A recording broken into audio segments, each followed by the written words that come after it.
What's going on, everybody? David Mitchell here, and welcome back to Fan to Train, episode 88. Rock and roll. Speaking of that, when our favorite NASCAR driver raced NASCAR 88, you know who I'm talking about, Vel. And Vel watching NASCAR, but I can't turn it around because we all know the rules with NASCAR and all that, so. But I got the good news today. If you probably see it from the thumbnail, it's about Texas Central and Amtrak. And back to reality, baby. And, oh boy. We posted about it in my community post about a week ago. Or technically almost a week ago. And it's pretty interesting. And I'm going to be talking with some of the guys about it. You can probably see from where from my glasses that NASCAR on the TV. So, oof. But, yeah. Let's see who online right now. But, yeah. I've been talking a lot about the...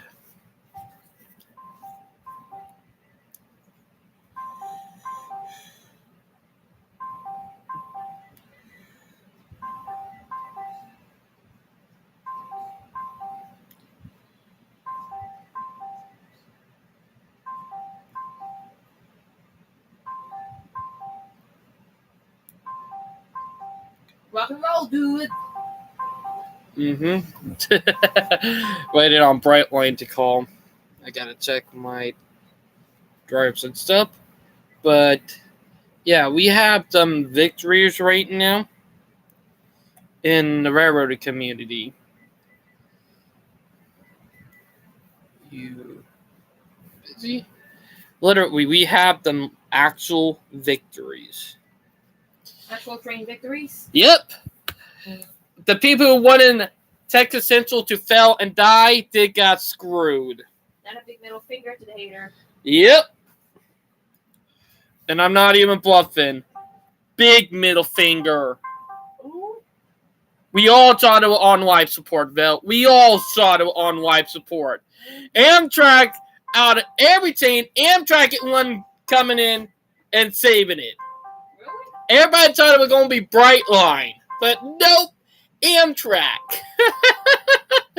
Wow, and that I'm not going to lie about. That was surprising when I heard about that on a video. Like, that was it straight up a prize, if you know what I mean. Let's see if Gort online. Oh, he is. Come on. Let's see if Gort will join the stream. Because it's a big victory, if you know what I mean. Heck, I think Brightline doing what they did in Florida and probably get ready to break ground in California and Nevada probably woke them up, you know? Whew, hold on. Sorry.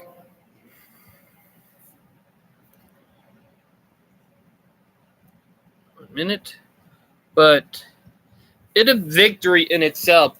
Like, we now know why Amtrak had Texas Central on. Like, we now know why why Amtrak had it on it updated Connect Us plan, Texas Central high-speed rail. We now know. So I get under the table or under wrap until week. We never knew it. So, yikes. All right. The man from Tokyo, come on. But, yeah.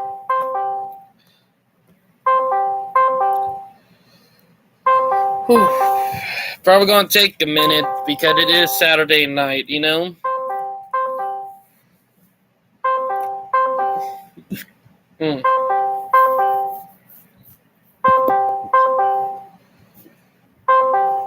Trying to get some of the... If y'all know, it's pretty hard on the weekend to get some of the guys on. And to be honest, it actually is going to be harder to get some of them on because some of them are to start at a new year high school and all that. Mm-hmm. A lot of them are getting ready for a lot of stuff. Yep. So we're seeing a lot of stuff go on, if you know what I mean.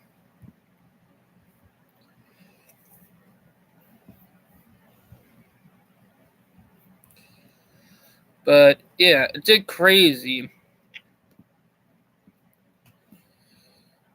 Just waiting on some of the guys to get on. Penn's fan is probably right now getting some stuff done before he get on because that he usually do that. But hopefully tonight we could get him on. We're not able to last Sunday, if y'all know what I mean. Ooh, my skin to be honest, my skin is a little dry. It's that time of year again, if y'all know what I mean. But yeah, let's check on Facebook or Facebook Messenger. Check Lizzie busy.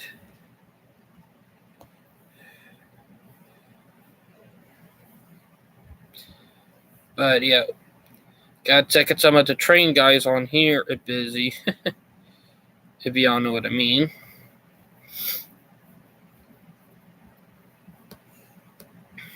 Hmm. 1 minute. Ooh,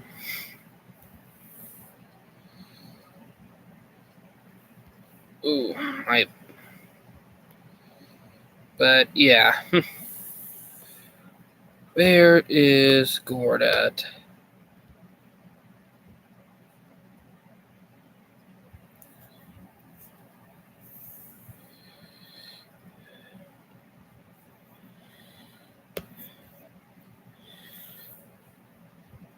You busy? Yeah, for people who don't know, I am checking some of the other guys if they're busy because it is Sunday. Or not Sunday, but Saturday. It's technically Monday, or not Monday, but Sunday in the Philippines. So yeah, I'm actually thinking about that. But literally, I am bringing it up that it's crazy. I hope that bright line picks up. Come on.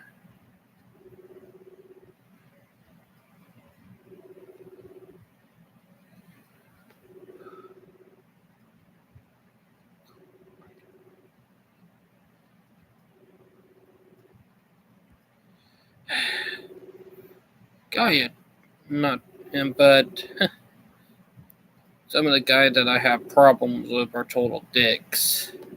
If y'all know what I mean. But mostly everybody probably busy right now.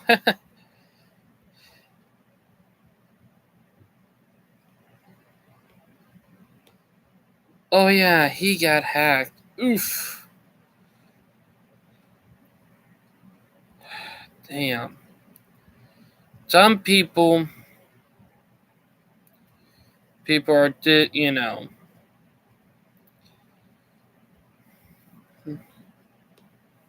Let's check it.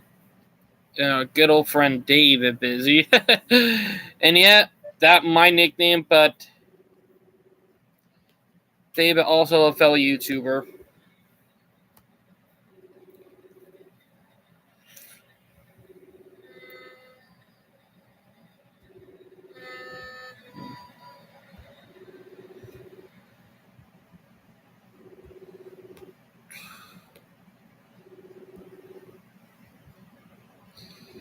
Huh.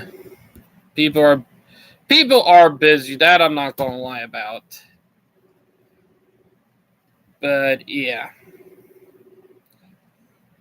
And it's just crazy. Whew. Eligible NASCAR race, but muted.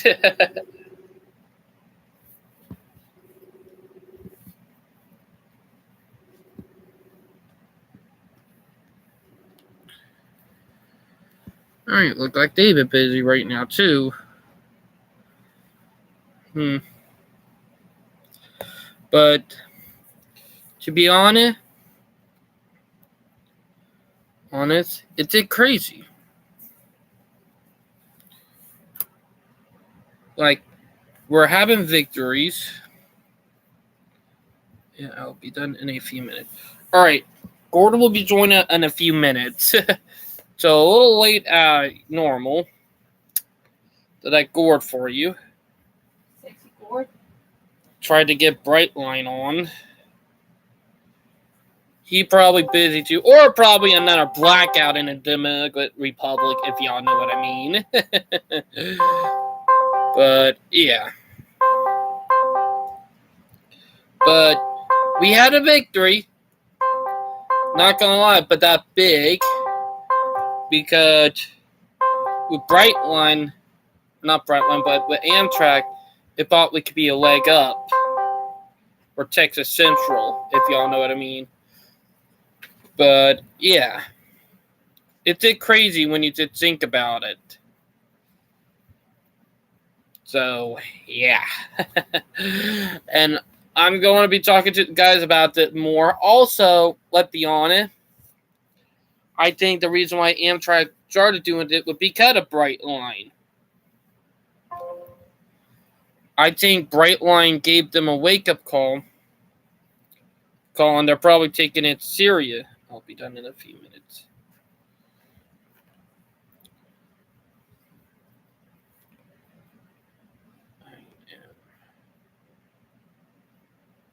One minute, guys. Ready?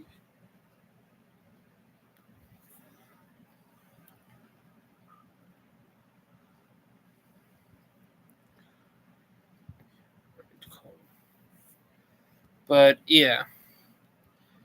Now, and Penzi fan it on. Let's see. Let's see Penzi fan.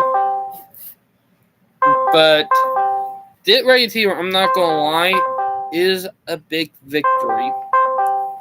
Like, seriously a big victory. Heck, if we keep up with the big victories, it eventually going to be a point where we're probably going to be seeing a change, if y'all know what I mean. But, yeah. You know what? I'm going to do the group call because it's easier to invite everybody to the group call or get everybody in.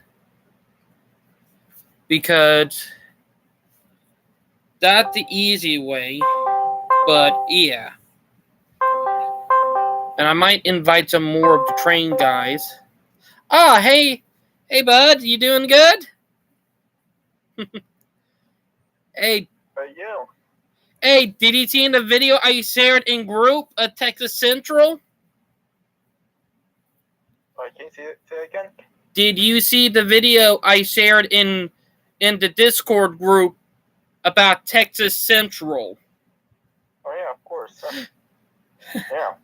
We now know why Amtrak had on the Amtrak Connect Up plan. We now know why they had Texas Central on the Amtrak Connect Up plan. We now know. Totally. Thinking back now, it was nothing short of a, what was the word again? A foreshadowing, of course. Or a coincidence, if you know what I mean. Yeah. Heck, everybody, I can officially say Texas Central back to life now. Yeah, in your face, nippies, I should say. I know. You just won't believe it. Man, you just won't believe how much I've waited for this moment. Like, yeah. Let's be honest, we all knew Texas Central was going to be back, but we did not know what form. Either that Brightline was going to take it over, or Amtrak. Let's be honest with Amtrak, I think I know the reason why Amtrak did this. Mm-hmm. Is that, let's be honest, with Amtrak, they'd seen what Brightline was doing, and they started realizing that they needed to do something, you know? Yeah, and like I said in the survey, I kind of described the current state of Texas Central as kind of a come, I would say. So I would say that this is, I'm pretty sure, a major heartbeat that they had in a while. So this is pretty good. Yeah. Mm-hmm. Now, I'm hoping that Pensy fan can join up for a few minutes because he would probably be excited for this, but just for a few minutes with Pensy fan because, let's be honest, is that it would be big for everybody, you know? Because, heck, my schedule have been kind of busy this summer between family event and summer. They got a note from Pensy fan.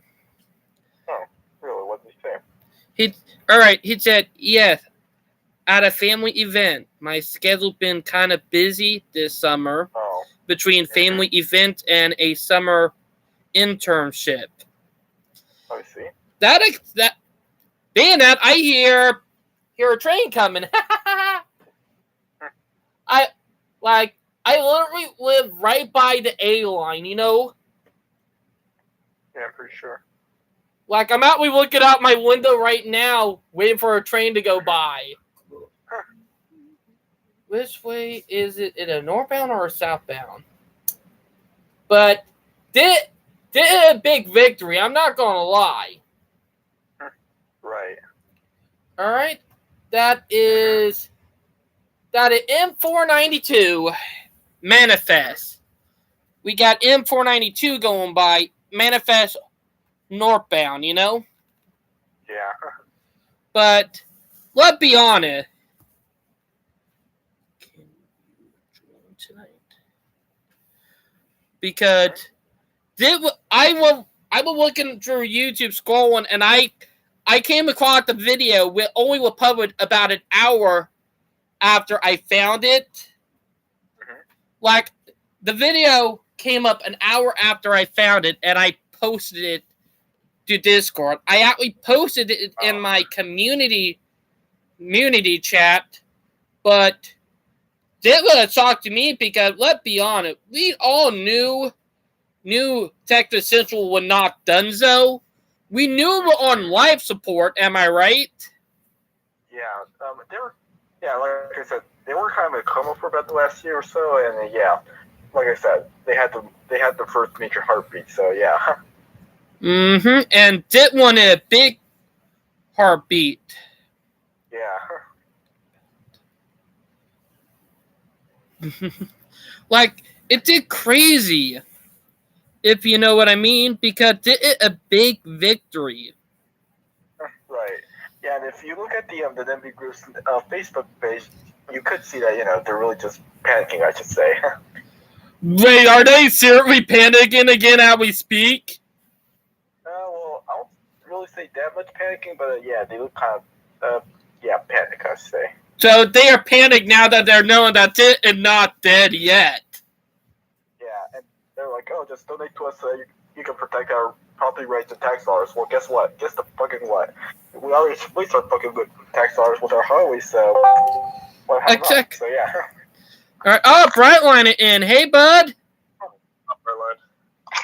Brightline. Or Gord, I meant. My bad. Hey, Gord. Have you seen the video I posted in Discord? Where? In the American Rail Club. General Texas. Oh yeah, I saw that. I thought that was nice. The cool thing about that, if they use the Shinkansen system, the Avalia Liberties could run on the same electric system. I know. So I think that both companies could run trains on that line. To be honest, let me be honest. We all knew that Texas Central was not dead. We all knew it. Yeah. I thought for sure it was dead. I was not being very optimistic about it, but I thought that was insane when I saw that. I know, and it was on life support for it, but But now that Amtrak came in and make a deal with Texas Central, like this is the first beat of life in over a year. Yeah, of course. Like, oh, speaking of that Pennsy fan is not able to join us tonight again. Unfortunately. David, did you see the new Conrail Metro North Heritage Unit? Oh yeah, I seen the photos on that on Facebook. Oh god. I haven't seen it yet. I need to get down there, but I'm going to Pennsylvania this weekend, and then next week I'm going to Germany, so I don't think I'll see it for a while. Oh, you're going to Germany next week? Yeah, I'm going on some activities. Just promise us to, send some pictures on the art. I'm going to take so many pictures. Yes! Send some photo while you're in Germany of their train. Just do it! Yeah. Do it! Yeah, I'm going on a book club around everywhere. So this summer, What happened? go on. Mm-hmm. No, sorry, I was... This summer, I actually went to Japan, and I'm not really sure if I could still upload my pictures to Arkham Grand Central. Yeah. Hey. I'm hoping to go to Japan for spring break next year. I want to go that's to Oh, speaking of that, guys, do you know what it in 13 days from now? What? My birthday. Oh, happy early birthday. I will be literally turning 25 on the 25th. Oh, wow. Dude, what? All right, know what is funny? If I was born in the 2000s and I had a birthday on the 25th, that would be 3 25s, you know? Oh, yeah. That's sure good. But this is one big victory. Like, we now know the reason why Amtrak had the Texas Central highlighted on their Amtrak Connect Up plan. We now know why. Of course. Because they were making deals with Texas Central. Am I right? Sorry, I had to talk to my mom. But, Gord, the man from Tokyo, we now know the reason why. Am I right? Of course. I didn't hear you is what I was trying to say. Oh, sorry. All right. What I was telling the man from Tokyo is that we now know why Amtrak had Texas Central on the Amtrak Connect Up plan for the updated version. We now know why. Oh, so it was I guess an Easter egg in some sense. It's kind of funny. No, because they were making them deals with Texas Central. Yeah, they were just waiting for it to fully go through, basically.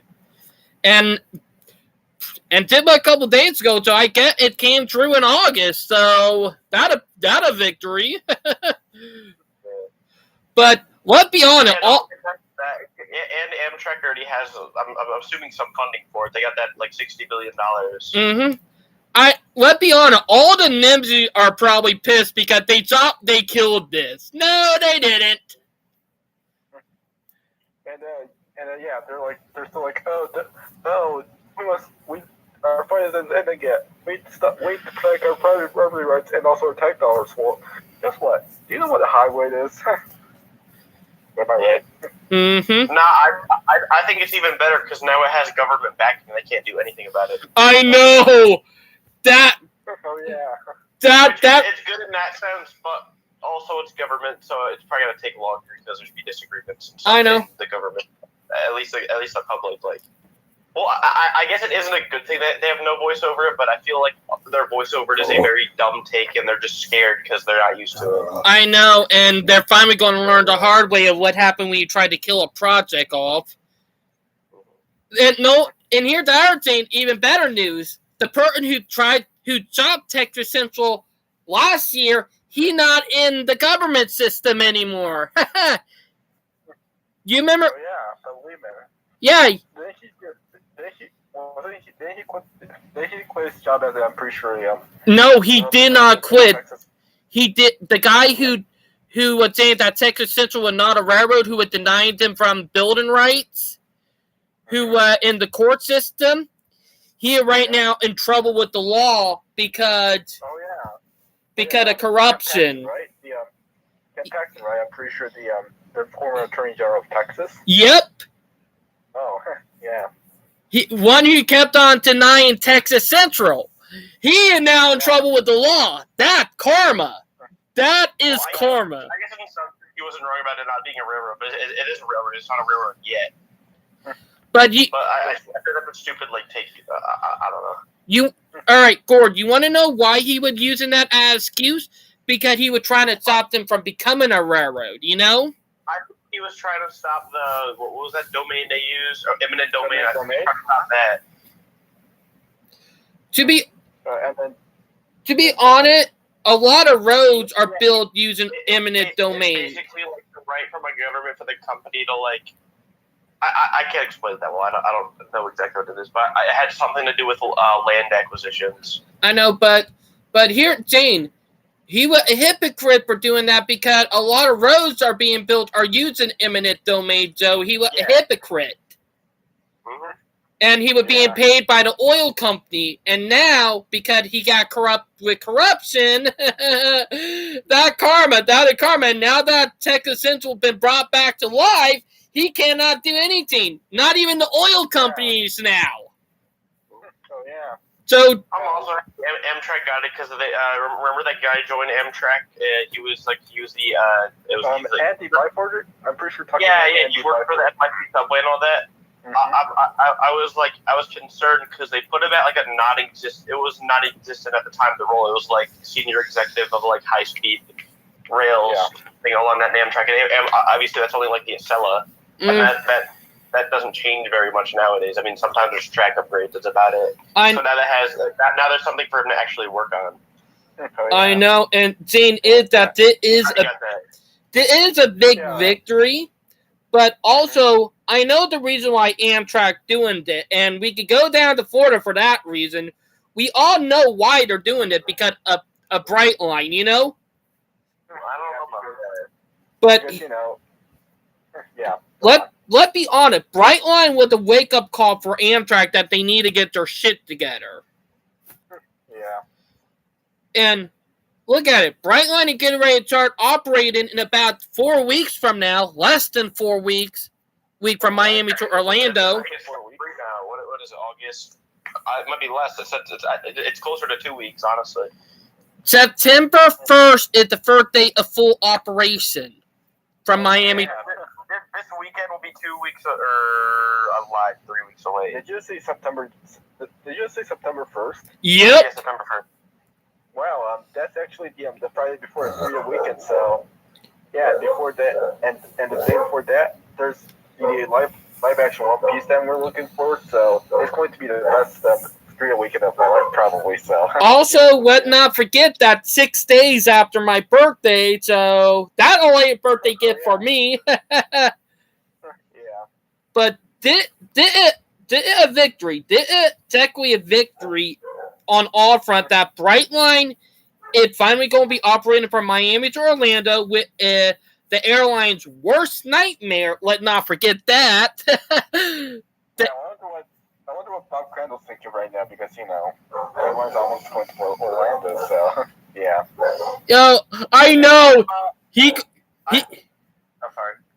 He gonna be bitching over it, that for sure. Yeah.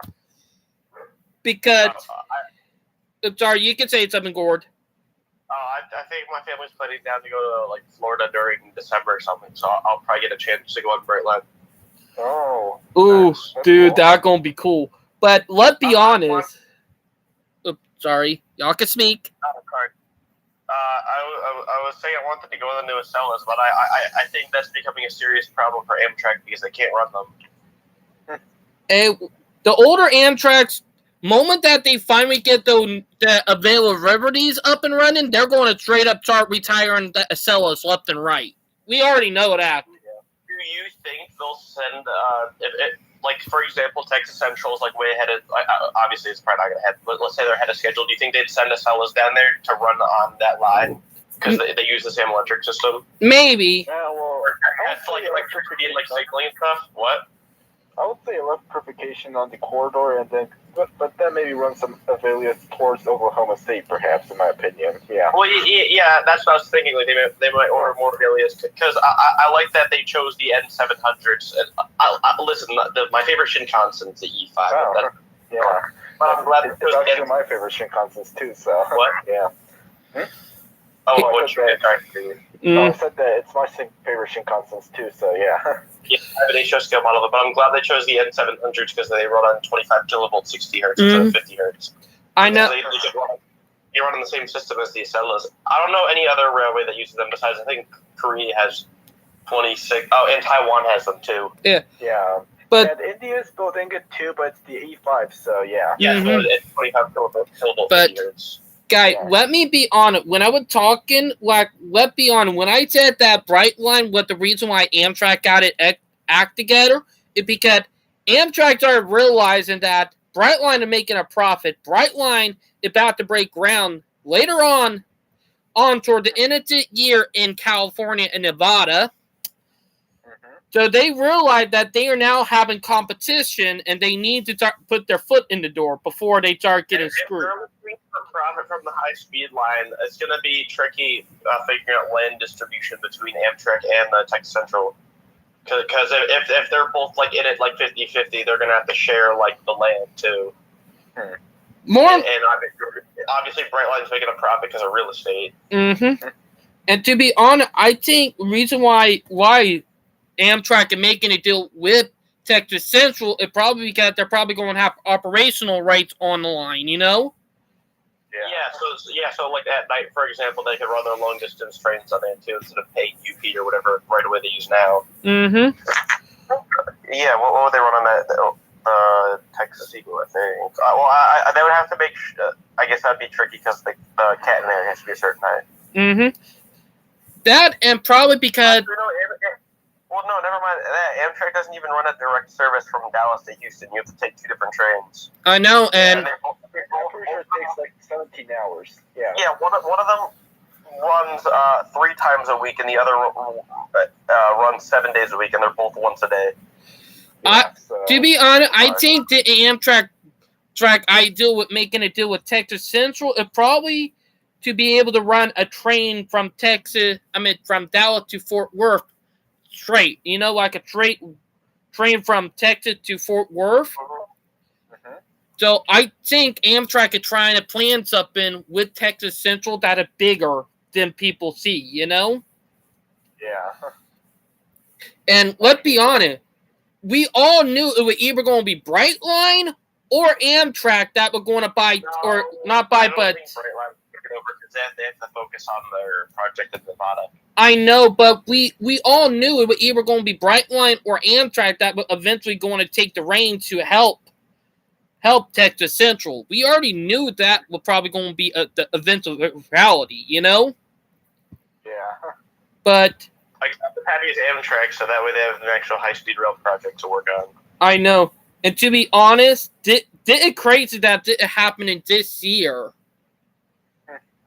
Yeah. Now, Well, I mean, obviously, it's going to take a while to build. it's going to be a lot to build, but here, Jane, they probably have everything planned out already. They already have it up, so we're probably going to see them straight up start building next year. Yeah. More than likely, we're probably going to start seeing them start putting the dirt in to start building next year. Now that all this happened. And what? Yeah, you know what? But You know what? I think that we should also do another live stream, or at least or hopefully then Demetrius hosted that live stream on September 1st when Brightline's open its first train. Oh. So yeah. yeah, That'll be Demetri needs to come back. Yeah. Like, come back, man. Come on. We all been wanting you to come back. You're meeting so many big railroading events, it ain't even funny anymore. Yeah. Or if you want that, Or Dimitri's gonna have Sure, a he is dancing sometimes on dancing show. Facebook, but not really that much. So yeah. Oh, did anybody seen the new photos of the Chesapeake and Ohio Heritage Unit, by the way? Flag Ohio, flag not Ohio, oh, flag I the Ohio, PSX one, right? Yep. I flag don't Ohio.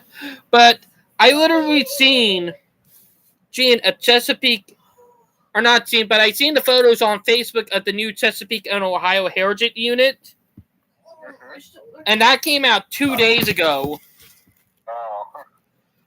So- I haven't looked into this. Why does only North America? Well, I wouldn't say not just North America. Obviously, Japan and Korea, but like only people who use 25 kilovolt 60 hertz instead of 50 hertz like the rest of the world. Mm-hmm. I found that weird because all of Europe uses 25 kilovolt 50 hertz. India and China use it. Indonesia uses it. Or not, Malaysia, sorry. To be honest, we're the weird one out of it anyway. Also, Yeah, and even for Japan, it's only the west side of Japan, like in Nagoya, Osaka, Hiroshima, Fukuoka, and for Tokyo, Sendai, and Hokkaido, it's 50 hertz. Yeah. So, Yeah, I have a question. What's the line that goes like north and then west of Tokyo, and it uses both systems? the Hokuriku? Why don't they run through services with those train sets from, like, for example, like Hokkaido to like Hiroshima or something? Yeah. It's simple because There's no train connected in Tokyo or something. yes, they do have, and I'm pretty sure it was kind of possible technically, but considering that the Hokkaido line is just using all their possible times, like their other peak hours, to just have trains like leaving every 3 minutes. So Also, yeah, it's like that many times. So yeah. mm-hmm. So yeah, many people are speculating that if the maglev opens one time, I'm pretty sure that by the end of this decade, they might start through services. Yeah. Okay, that's interesting. Yeah. Oh, speaking of that do y'all know what they make? 40 years ago today, it went Texas DART. DART in Texas, the transit agency, was formed. Oh, really? That's Yep. interesting. I'm not even joking. It popped up 8 hours ago on my phone. They were talking about it today. Really? Yep. So that's actually pretty cool Yeah. that a transit agency that both have train and commuter rail hit 40 years old today. Oh wow! Happy birthday, Dart. Yep. I can actually send y'all the video later on after the live stream. It's pretty cool. Yeah. But it's a big victory for railroading, I'm not going to lie about that. Yeah. I saw something else that happened recently. Oh, did you see the CT Rail ordered the cars from Alstom instead of Siemens? Oh, yeah. I That. thought that was cool. They're capable of 125 miles an hour, although I don't think they're going to use them on the one line that has speeds that capable. But the Hartford line is 110 miles an hour. But let's be honest.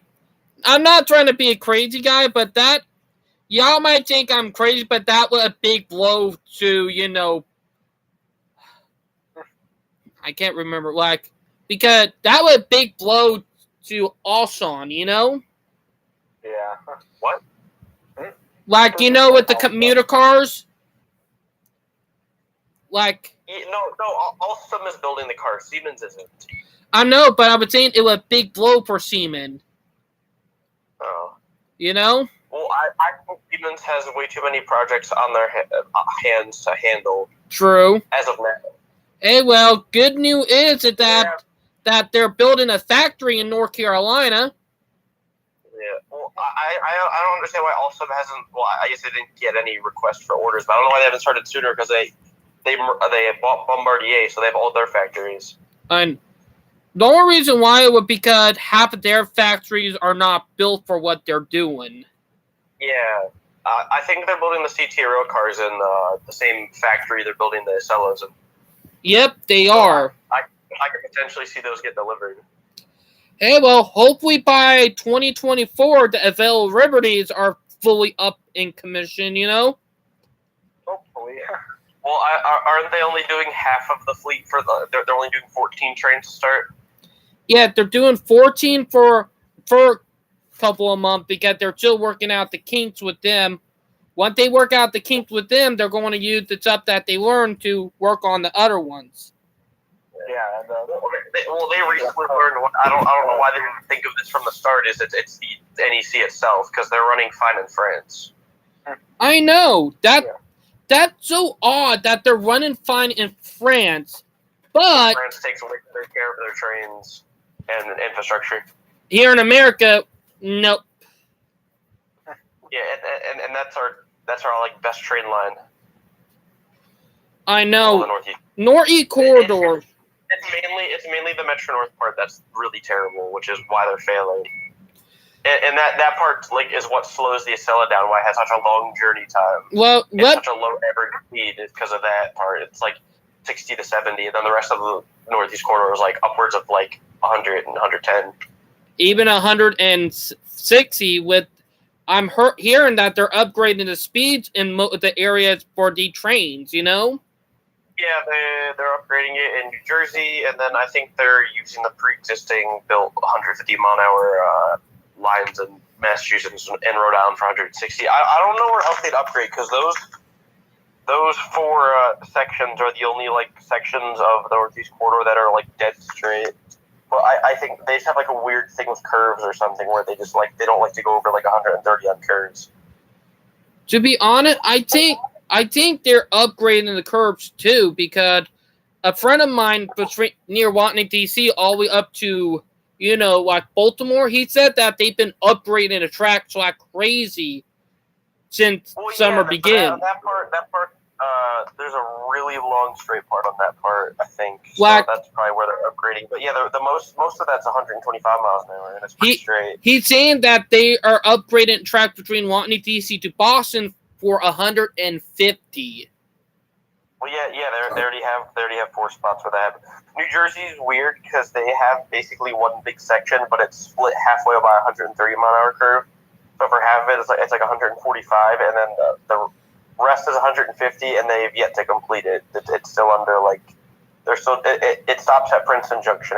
They have to upgrade the rest of the train. And I hear I know they're doing that in New Jersey, but yeah, seriously, like Connecticut is like the worst part of the Northeast corridor. Yeah, Connecticut is where the problem. Heck, they are talking about building a round area to go around that. Yeah, that's going to cost how much money though?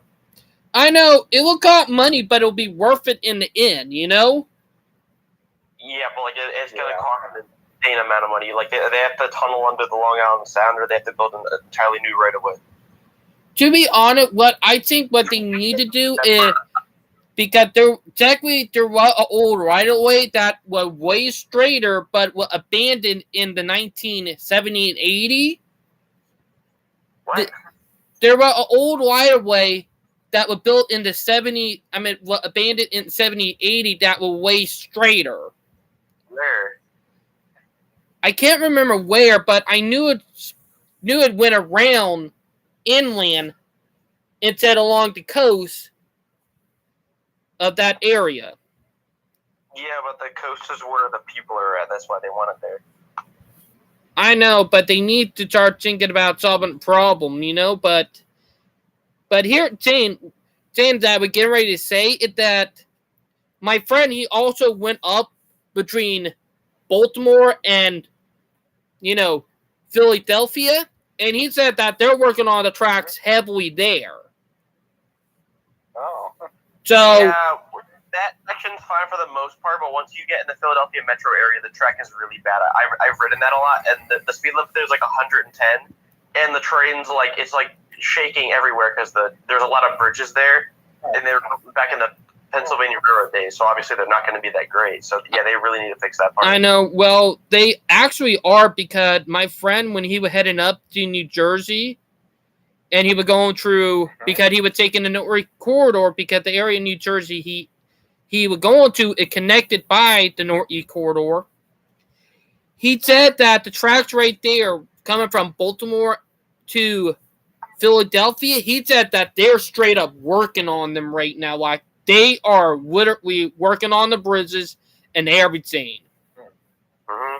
Well, yeah, Baltimore, they have the whole tunnel project going on. But yeah, definitely they need to work on that part in Philly. It is so bad.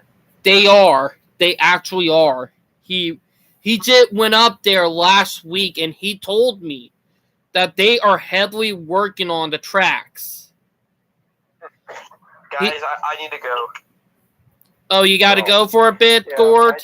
I think I need to go now, too. Oh. Yeah. All right, later, Gord. See you next time. But, I'll see you next time, too. all right, you too, man. All right, bye. All right, that led some of our guys, but yeah, literally, I'll be on about what we were talking about, that they are working on the line from all the way from New York, or technically Washington D.C. all the way up to New York Fur, because let me be on. I think what they're doing is that they're working on that one hard just to get it all done. But yeah, we might get Gord on in a little bit, but you know, hopefully we get Brightline on tonight, if you know what I mean.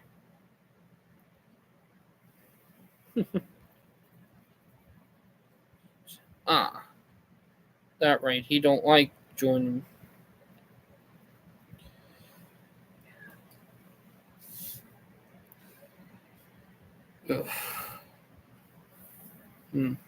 But they're working on track up there now. I think they're working on the section from Washington D.C. to New York heavily to get that upgraded. And then once they get all that done and have the train fully up to high speed from there, they're going to be working on tracks from New York all the way up to Boston. If y'all know what I mean. But they are right now doing heavy work. Heck, I would have had Gord on here longer, but, you know, he busy. What y'all already seen. Hopefully, we might be able to get some of the other guys on, part of the railroading group. But, yeah, but let me be on it. Reason why, and I'm going to bring up the reason why that they are Amtrak and making a deal with them is because one, and what I'll be on it about is that it because of Brightline. Brightline is the reason why. And I think Brightline is giving them a way to get their act together. So, yeah. So that big. 844 Steam fan, a part of this Discord too. 844 Steam fan, a fellow YouTuber. Guy.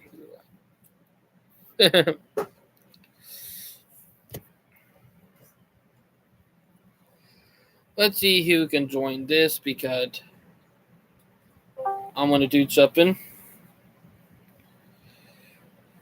But let's be honest. We have a victory on our hand right now, and we're actually dealing with a recent Cineron of literally, and I mean literally for rail in the country.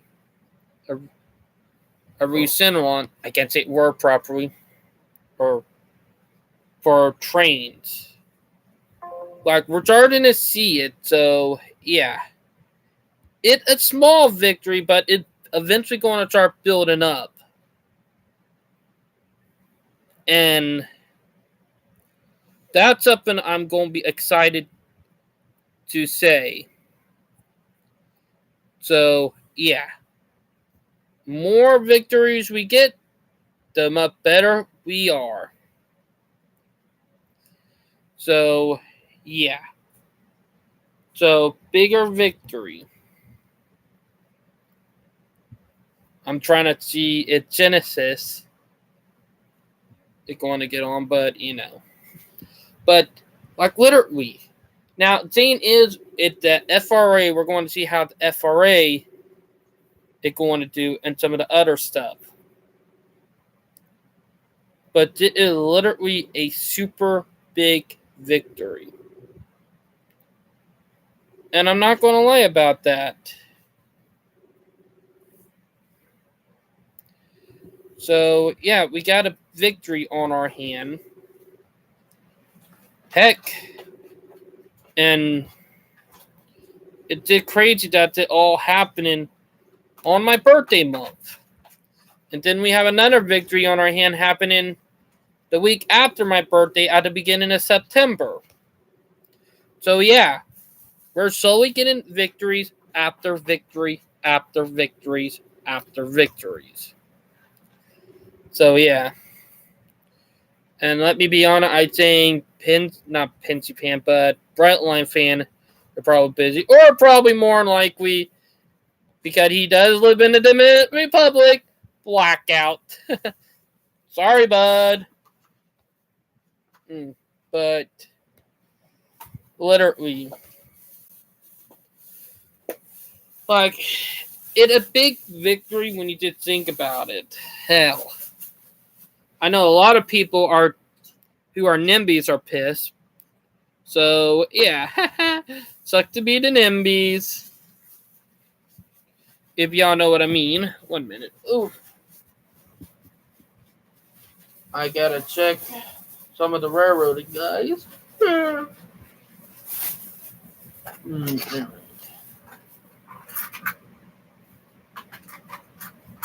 But yeah.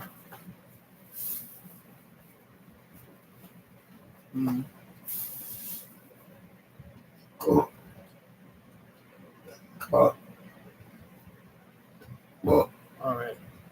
If y'all know what I mean. Circle.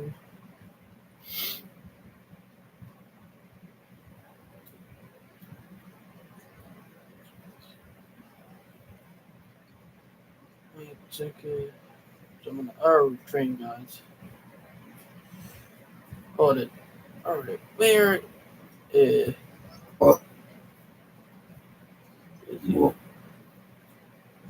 check it. Griffin busy. I'm checking some of the other guys if they're busy, if you know what I mean.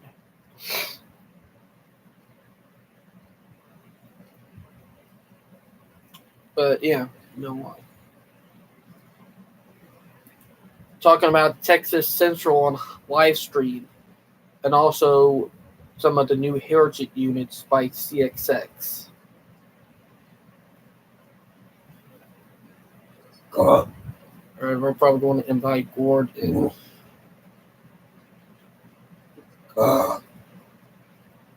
Probably getting ready to invite Gord. Oh, it'll be funny to inviting Gord. I've not invited him in a while, if y'all know what I mean. So, yeah.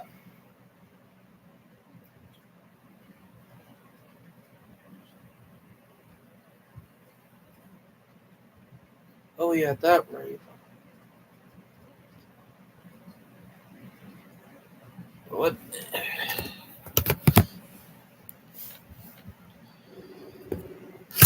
Oop. Oop. 1 minute, everyone. Oh, there we go. Almost had a oof up. Nearly had a oof up. Sorry about that, too. Hey. Hey, Mitch. Hey, you doing good? Yeah, I'm all right. Hey, did you heard about Texas Central being saved by Amtrak? Texas Central? What the hell are you on about? All right. Here, Jane, I got a notification, not a notification, but I looked in a couple days ago on YouTube, and I was scrolling through, and I got a video popped up on the new channel of talking about Amtrak and Texas Central making a deal. So I get Texas Central back to life, back to reality. Awesome. I'm still hoping Amtrak will bring back passenger service back to the Granite State, back to the state I was born and raised in of New Hampshire. Oh, hopefully they do, because they do need to. The only part of New Hampshire that got Amtrak service is down there with the Vermonter, you know? Well, the Vermonter and the Downeaster, so they only run through, in the entire state, they only have 4 stations. Claremont, New Hampshire, which is on the Vermont border, and Dover, Durham, and Exeter. Mm-hmm. I mean, they thought about bringing passenger service back to Manchester and Boston, but it's just not. They don't think they can do it because the trackers that they're going to use, well, Pan Am Northern Maine, is just so badly destroyed thanks to Guilford and Pan Am not doing a damn thing since they bought the railroad in 89? No, 83. Hmm. That's when Guilford first came about. So, You know, yes. even though Pan Am Northern at Genesee and Wyoming own, Genesee and Wyoming more likely probably going to rebuild the tracks, because let's be honest, Genesee and Wyoming, they don't like running on rundown tracks. So, The track that the Berkshire and Eastern are going to operate, along with Pan Am District 3, they are going to have to rebuild some of the tracks because some of the trackage down along that route is, from Air to Wachusett, it has to be well maintained because of the MBTA, but other than that, past that, it's like whatever. oh, speaking of that, get what happening on September 1st. What? The full opening of Brightline from Miami to Orlando. Cool. I still have never been to Florida before, but there's a chance I might be going to Ohio and California. Oh, God, Ohio. Dude. Like Ohio. Yep. Oh, God. You think that Valentine, the Ohio meme. Swag like Ohio. Yep. Oh, God. I mean, my friend Hagen Menke lives in Plainsville, right out of Cleveland, so he said that I could stay with him for a week. Oh, nice. So, yep. But let me be honest. I'm going to be honest. I know why Amtrak is making that deal with Texas Central. Because Brightline gave them a wake-up call to get their act together.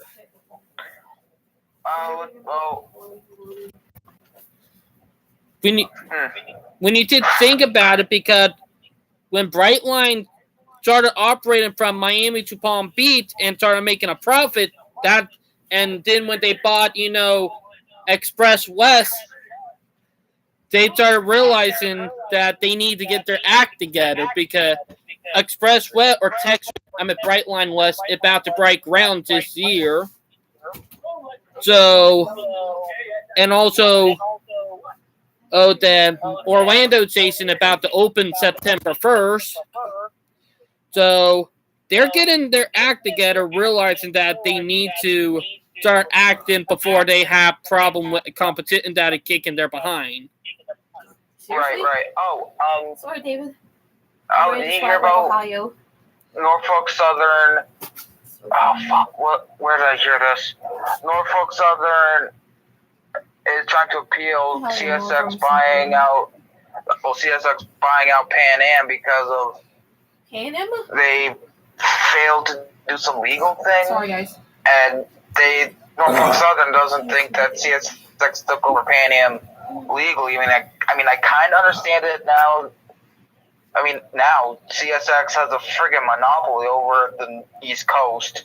Technically, I kind of feared that was going to happen anyway.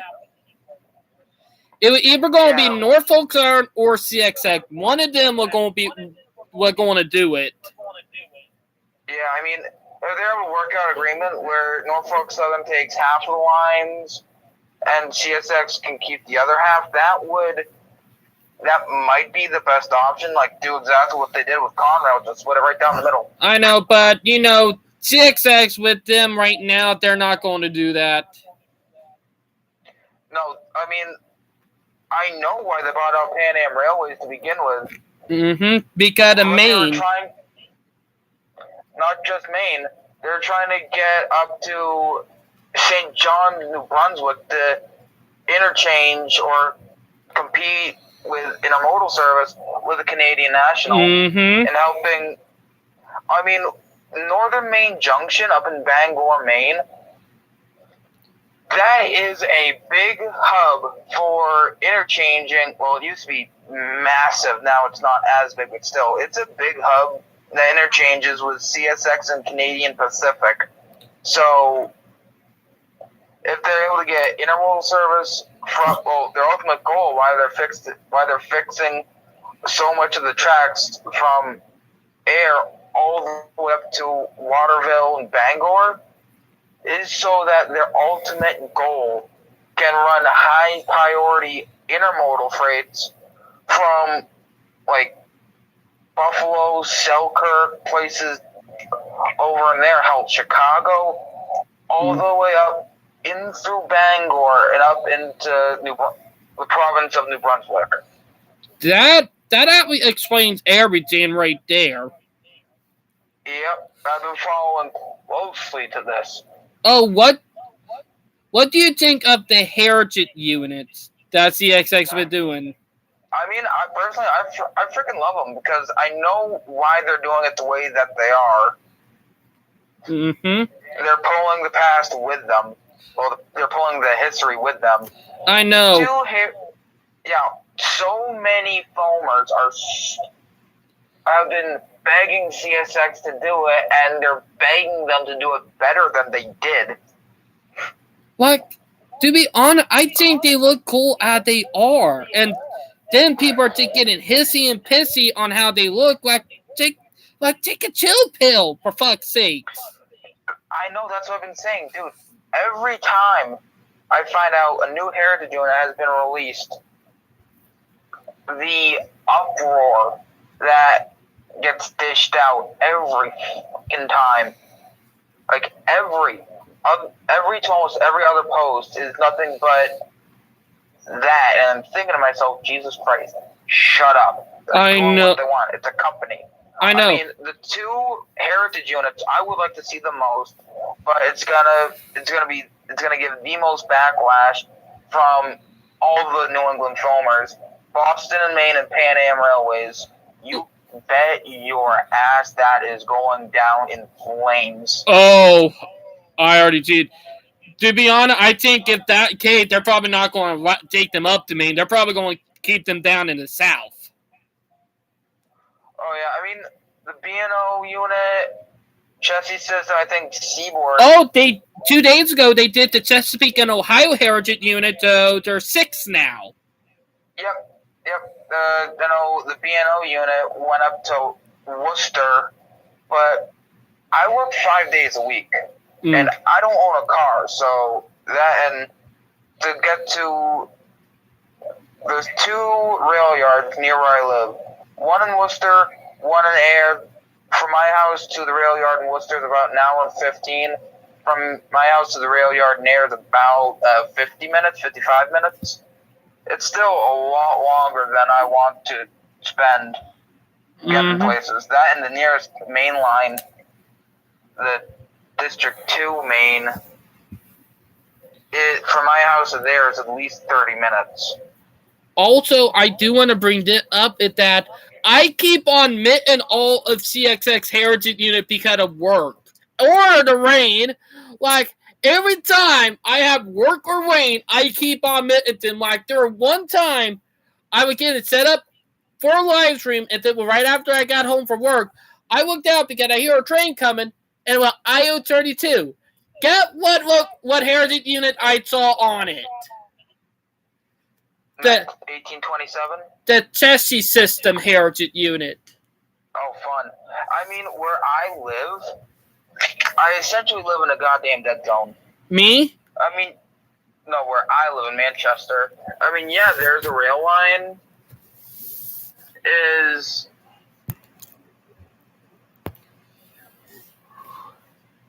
Like, let's see here.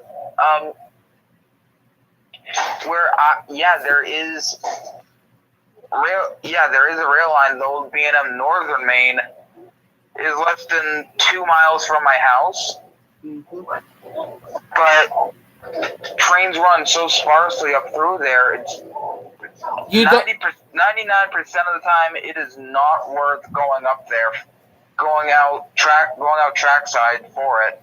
Because you never know when they're coming. I mean, 90% of the time, well, that where they run is where the main line is, well, where the trackage is. Either I can't get to, or if I can, I'm not allowed to because where they run through downtown is so sketchy. So, as I was saying, and 90% of the times I either hear the trains blowing, there's like 4 railroad crossings all really close to each other, and I'm able to hear the horn blow for all 4 crossings on the way up and on the way back. So, how many But- trains run on that line? Like, Like freight trains wise, yes. one local freight, and that runs maybe 2 or 3 times a week. Ooh, yeah. That you. But here's the thing about that one. It runs at such odd hours. There isn't really a set schedule. It's like whenever they feel like going up. I mean, like 12 years ago, let's see here. 2008, I was 4. So, Jesus H. 15 years ago, we would be able to see in the city of Manchester, where I live.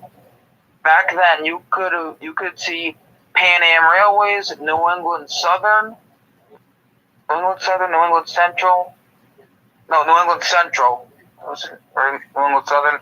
One of the two. I always get those two confused. And Norfolk Southern, because Norfolk Southern originally it was Conrail. I think it was Penn Central, then Conrail, then Norfolk Southern. They used to run coal trains from I think somewhere in Pennsylvania, all the way up to the power plant in Bow. And I remember seeing a couple of those coal trains. One concert that I remember seeing. I was waiting for my bus. But where the tracks are, it's right next to the old yard is. There used to be 2 yards. One is now baseball stadium and condos and everything. But I remember waiting for the bus, hearing a horn, seeing a coal drag roll by, and the consist I have seen once, and you cannot see it again.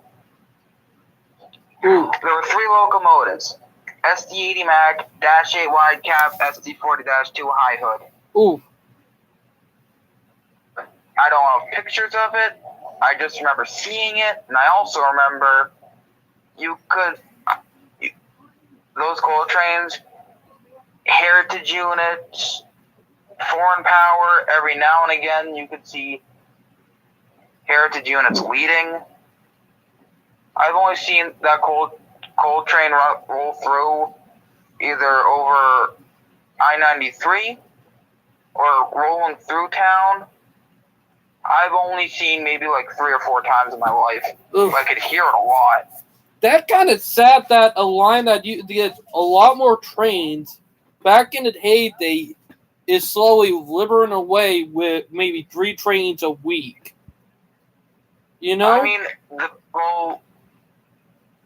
I don't know why Norfolk Southern stopped running those coal trains. I think the power plant is shutting down, and they stopped needing coal trains every now and again. So, because I think they're trying to switch to natural gas or something. But the big downfall was from 1965 to 1990. David, let me tell you something about Manchester. There used to be 2 decently sized yards, 3 branch lines going off in 3 different directions. One of the main lines, 2 of the branch lines, used to connected to the Pan Am District 2 main that the Amtrak Down Easter uses, because that used to be the Manchester and Lawrence main line way back for the Manchester and Lawrence Railroad. Let's see what else. Let's see.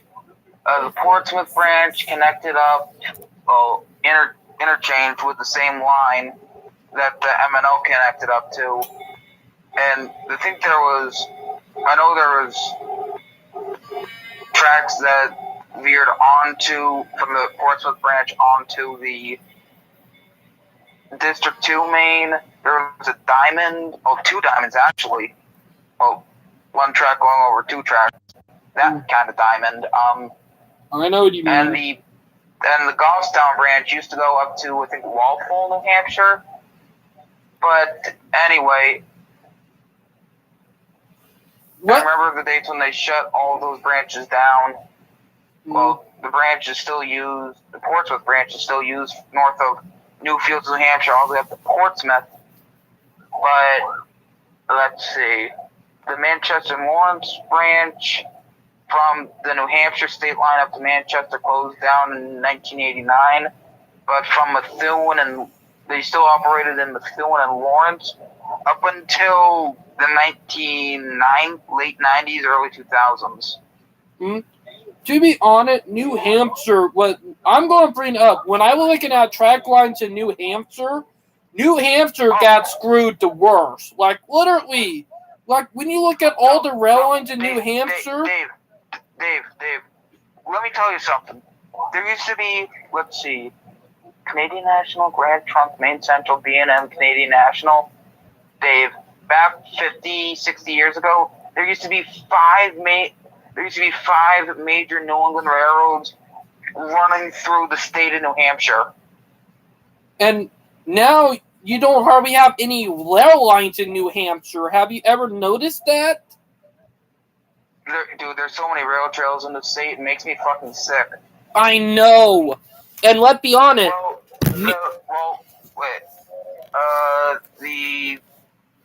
The Mountain Division got completely friggin' decimated.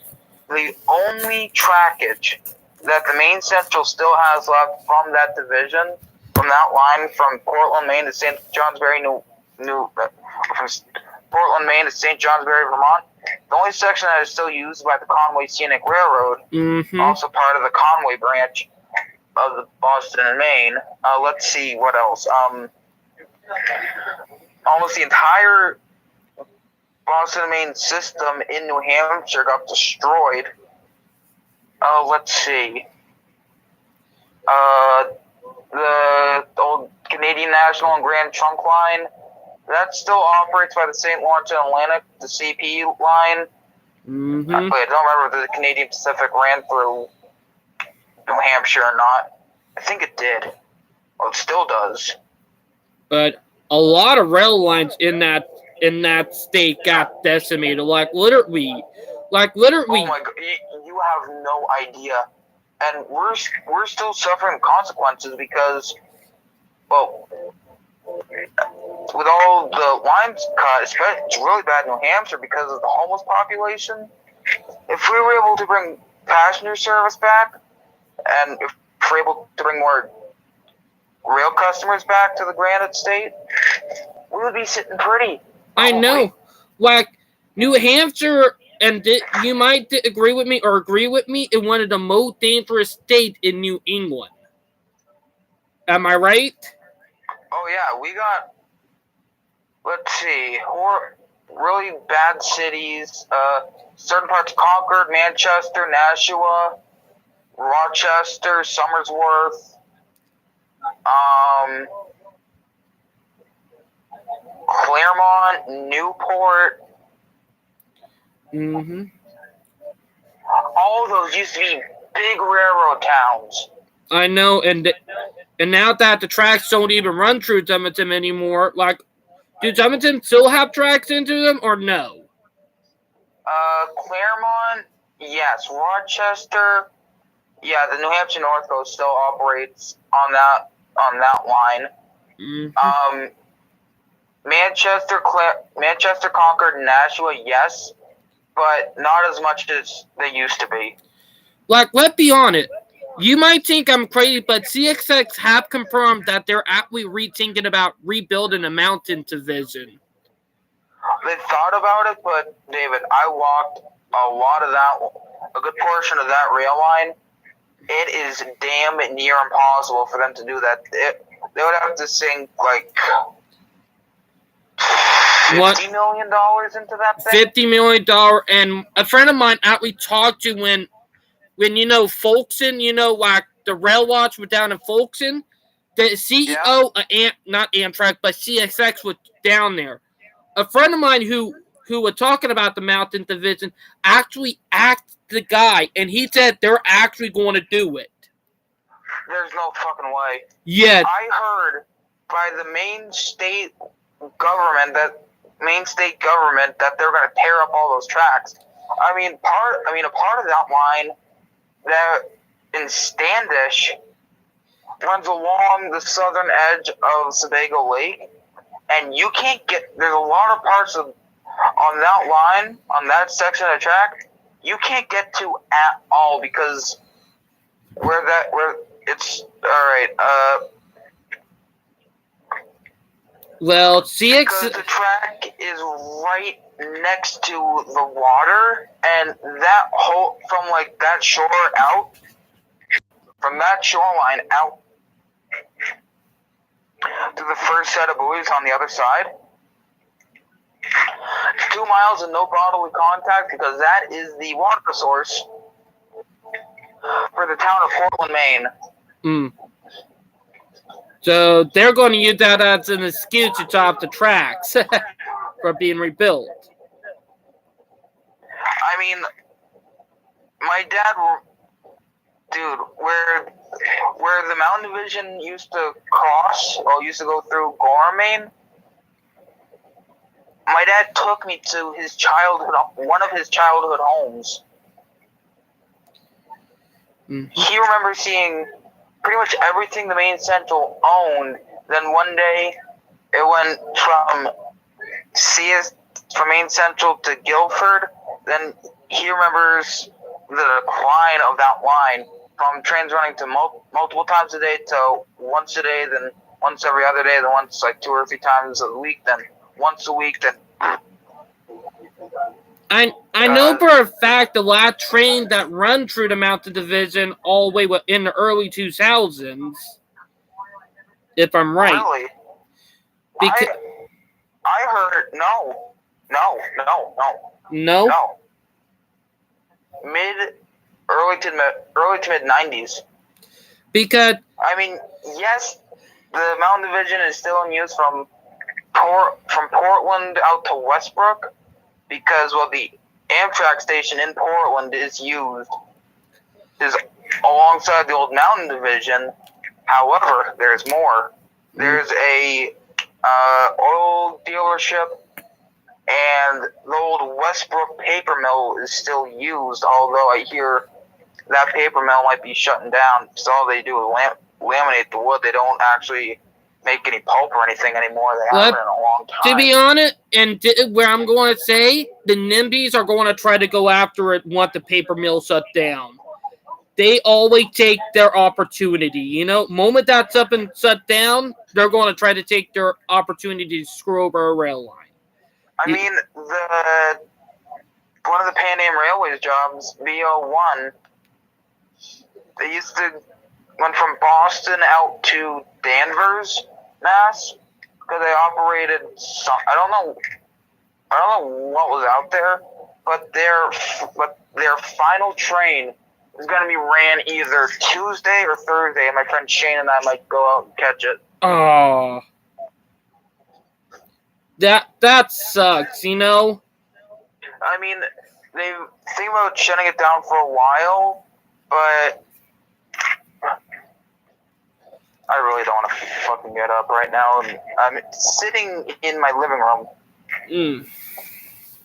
Did what I'll be on about? All the lights are off, and it's freaking dark, and my cat just scared the crap out of me because she was clawing at the cushion so I could pet her. Let me be on it. If we keep on abandoning rail lines into the country, it's going to cause a cataclysmic collapse of the country if we don't stop abandoning rail lines. Oh no, we need to bring some of the abandoned lines. Well, in New Hampshire, most of those abandoned lines are either owned by someone privately, owned by the state, or is now used by either used as a rail trail or a snowmobile trail or both. Let's be honest, I'm tired of the NIMBYs and I support bikes, bike trails, but I do not support them being cramped onto rail lines that need to be brought back to life. There are so many. No, dude, they wanted to bring back the Manchester and Lawrence branch so damn badly because that can open up a lot of that can open up some jobs and that scenery going down from Manchester into Lawrence well, Lawrence is a complete shithole through and through. It's a Agreed. god-awful town. But everywhere from Manchester to the Methuen-Lawrence town line is absolutely fucking gorgeous. And that could be tourism right there, too, by train, you know? Yep, but no, let's just use them as bike and walking trails that, if you haven't freaking noticed, is barely used in general. All right, Gord, that might blow your mind, but hear me out. Hear me out. I want to bring that up because I did realize it about a couple of months ago. Who would benefit the most from the rail line being turned into a bike trail? Who would? The government? No. Car company, like here, car companies, dealership, mechanic shop, insurance companies. And No, we need to bring back we need to bring back rail travel, because I think what corporate America is trying to do is make the country a car-dependent country. Exactly. And We don't. we don't need that. No, we don't, because people like me, I'm legally disabled. I can't see out of my right side very well. Heck, I and don't think I'm ever going to be able to fucking drive. here, That's Dane, why I'm autistic, and it's hard enough that I have a driver permit, and I'm trying to get my driver license. Val is autistic, my wife. Like, we're both autistic. Yeah, so this is why I might move to Boston or New York City, where everything is not super close by, but there is rail service everywhere. Oh, you're going to get pissed about it, but you know the Mass Central with their commuter trains and all that? The NIMBYs are trying to go after an active rail line, trying to get it shut down to turn it into a stupid bike trail. Which rail line? It on Long Island, not Long Island, but you know when that those bridges that get onto that one island right there in Massachusetts. I can't remember what area it is. Are you talking about going down to Cape Cod? Yes, Cape Cod. Why that service is still used. I know. The MBTA is still the MBTA on the weekends in the summer from Memorial Day, Labor Day. They still use that line. I've taken that train from Boston South Station down to Hyannis, Mass. It is a beautiful town. I know, and thing is that they're trying to, you know the garbage train that come from Cape Cod from the military base. They're trying to stop that and put everything on semi truck just so they can turn that branch into a stupid bike trail. You know,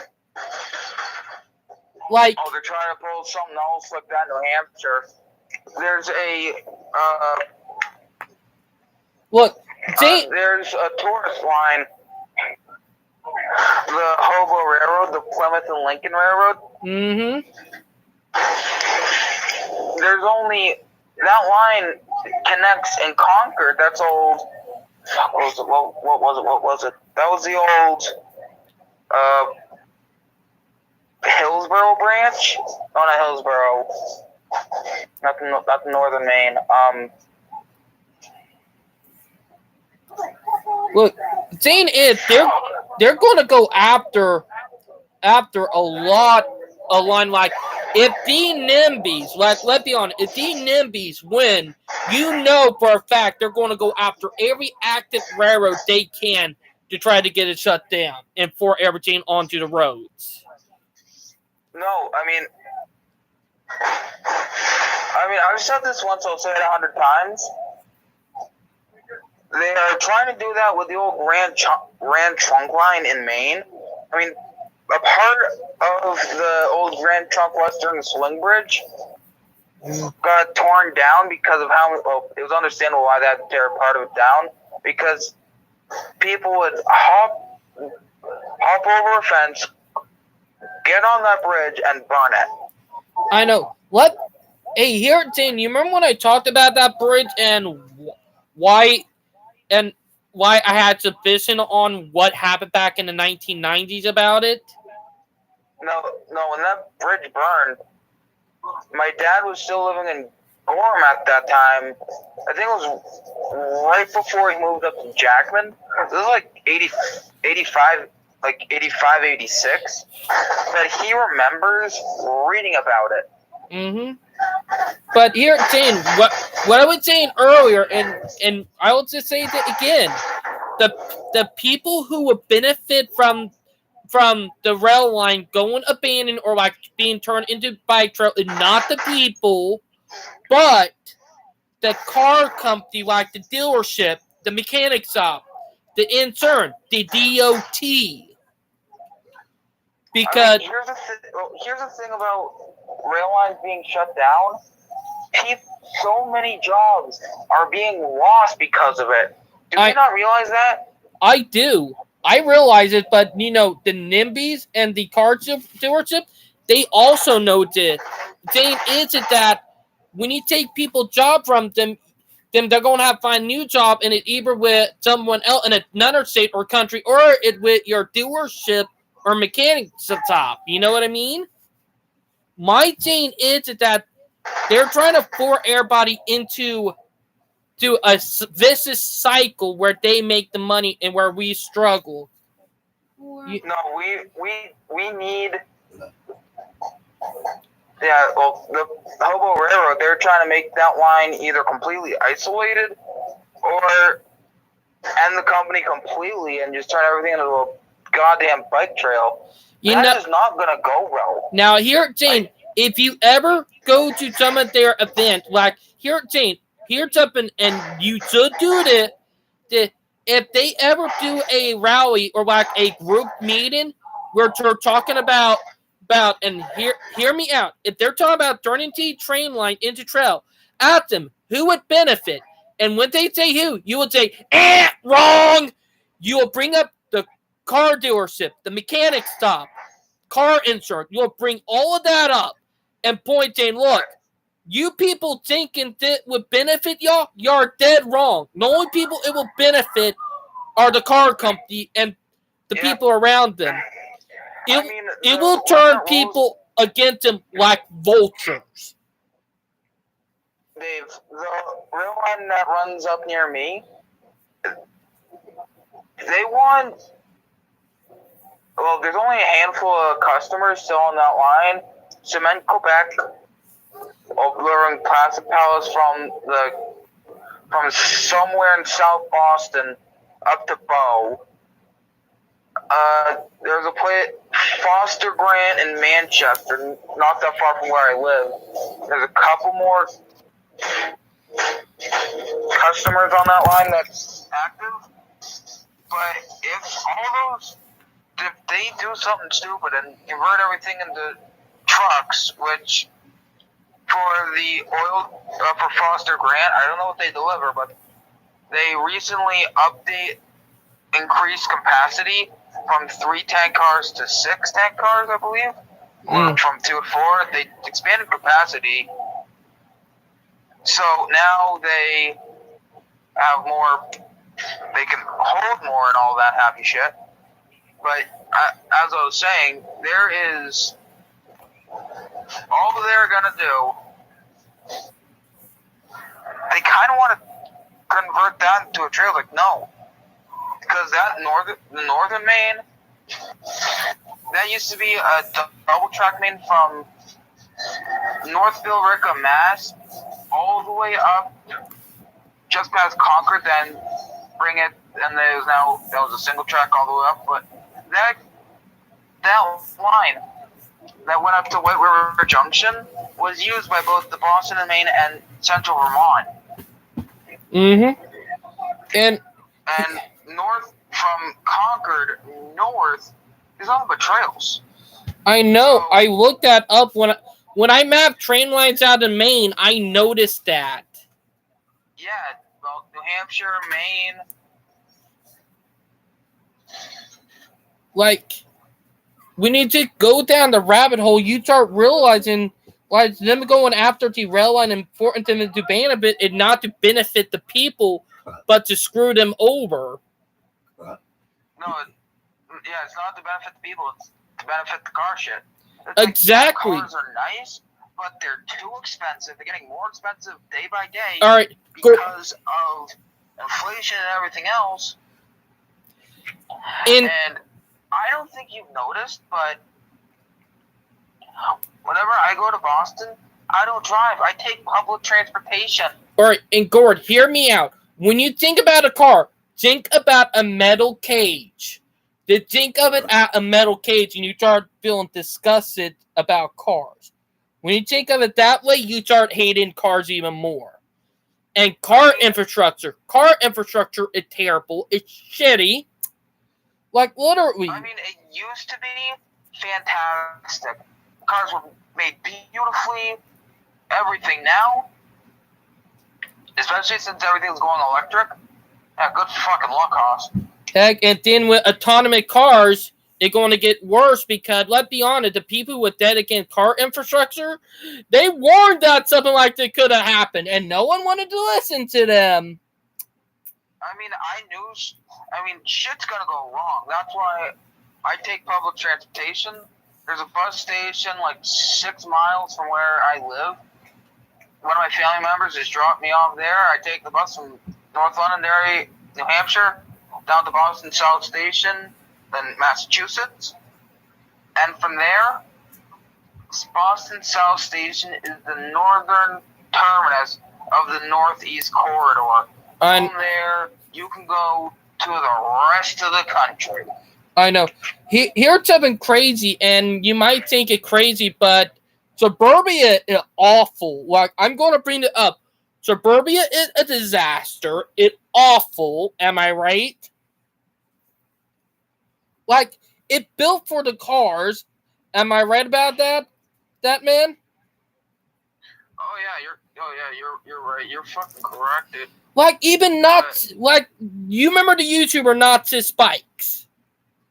I believe so, yeah. Nazi Spike and Strongtown, they did video talking about why suburbia is a big scam. And then, worse yet, we built all the big box office stores. Like, box office stores are pretty bad, too. Like, when you build everything for the car, you start screwing up a town. And our country is falling apart because of it. The Netherlands, I'm going to bring up the Netherlands. They did this too until the 1980s, and they said, what the fuck are the Americans thinking? They tore up their suburban development. They got rid of box office stores, or make it where they have to apply for different rules. They got rid of their interstate, not all of them, but interstate in the area that they don't need them. They replaced them with walkability, transit, mixed-use development, and their people actually are healthier, happier, and are better. I mean, I want Manchester to have like a subway system, but it's called the Granite State. Do you want to know how hard it is to get? It's hard. So subway system is a no-go, but the New Hampshire state government does not want to do it. Does not want to bring passenger service back. I mean, my dad drives a tractor trailer. He doesn't want passenger service back because it's just going to add more and more to pile more taxes on, especially with the Massachusetts Bay Transit Authority. Massachusetts, there's a reason why it's called Taxachusetts. Well, here, Gene, it goes deeper than that. Because you want to know where Massachusetts gets where money from, and I'm talking about the area you're in from the Granite State. The area, reason why they get their money is from car dealerships and all that big car corporation stuff, you know? And let's be honest, they got their grubby little hands into the car companies, you know what I mean? Yeah. And that thing, if you're running a car company or a business and government is, and you're giving money to the government, or like government is paying you to make stuff happen, you don't want the competition. And that would have happened in the Granite State. Like, trust me, there is a lot of corruption going on right there. And a lot of... I can show you. There's still a couple train stations in New Hampshire that, well, it's not used by any rail line anymore. It has in a long time in many places. But Manchester, Concord, Nashua,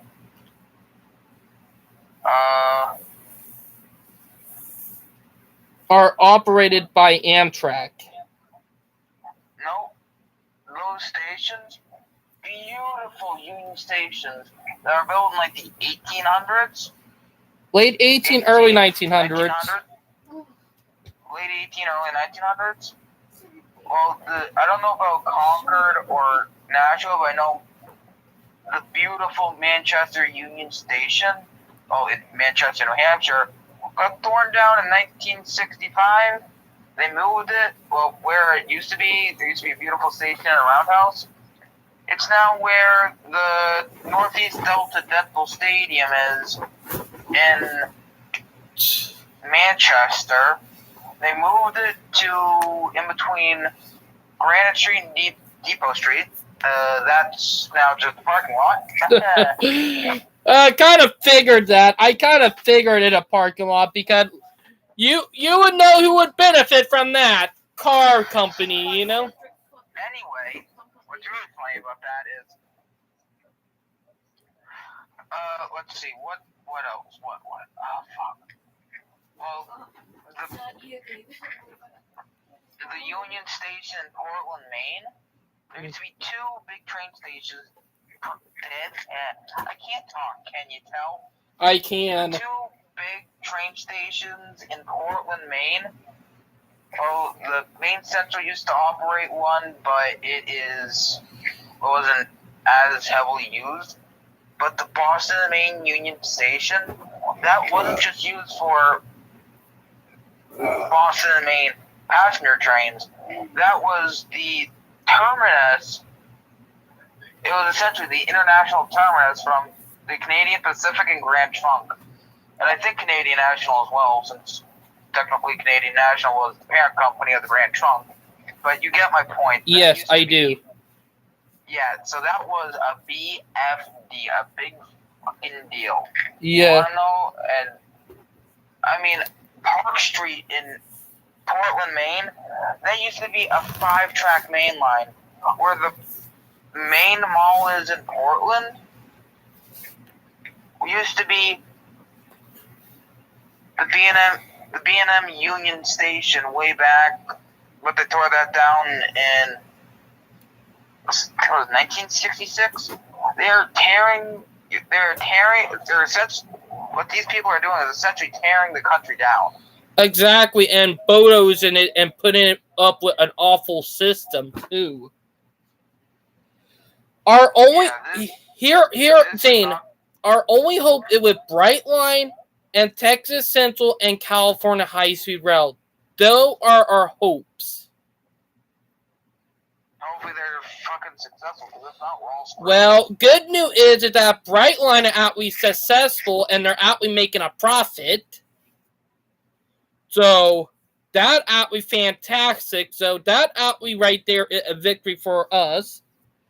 And about to have even a bigger victory with them operating from Miami to Orlando this September. So that's going to bring in a lot more. Then the deal that Amtrak made with Texas Central would bring them back from dead. Another victory. Then with California High Speed Rail, and California High Speed Rail, even though it's been slow going, they're eventually going to get done with the first half. And I understand why they did the first half, but because the people in the Central Valley, and you might think I'm crazy, but the people in the Central Valley said yes to the high-speed rail. Dave, I'm going to let let you go. I got crap I gotta do, and I gotta turn some demos on. All right. Well, talk to you later, Gord. I'll talk to Or you later. Griffin. Dude. Take care. I hope everything goes well for you, and I will see you Later. at some point. All right. Later, bud. Adios, mi amigo. Mm-hmm. That was my friend Gord. Like Val, do you know who I was talking to? Gordy. Not Gord, Griffin. Griffiths.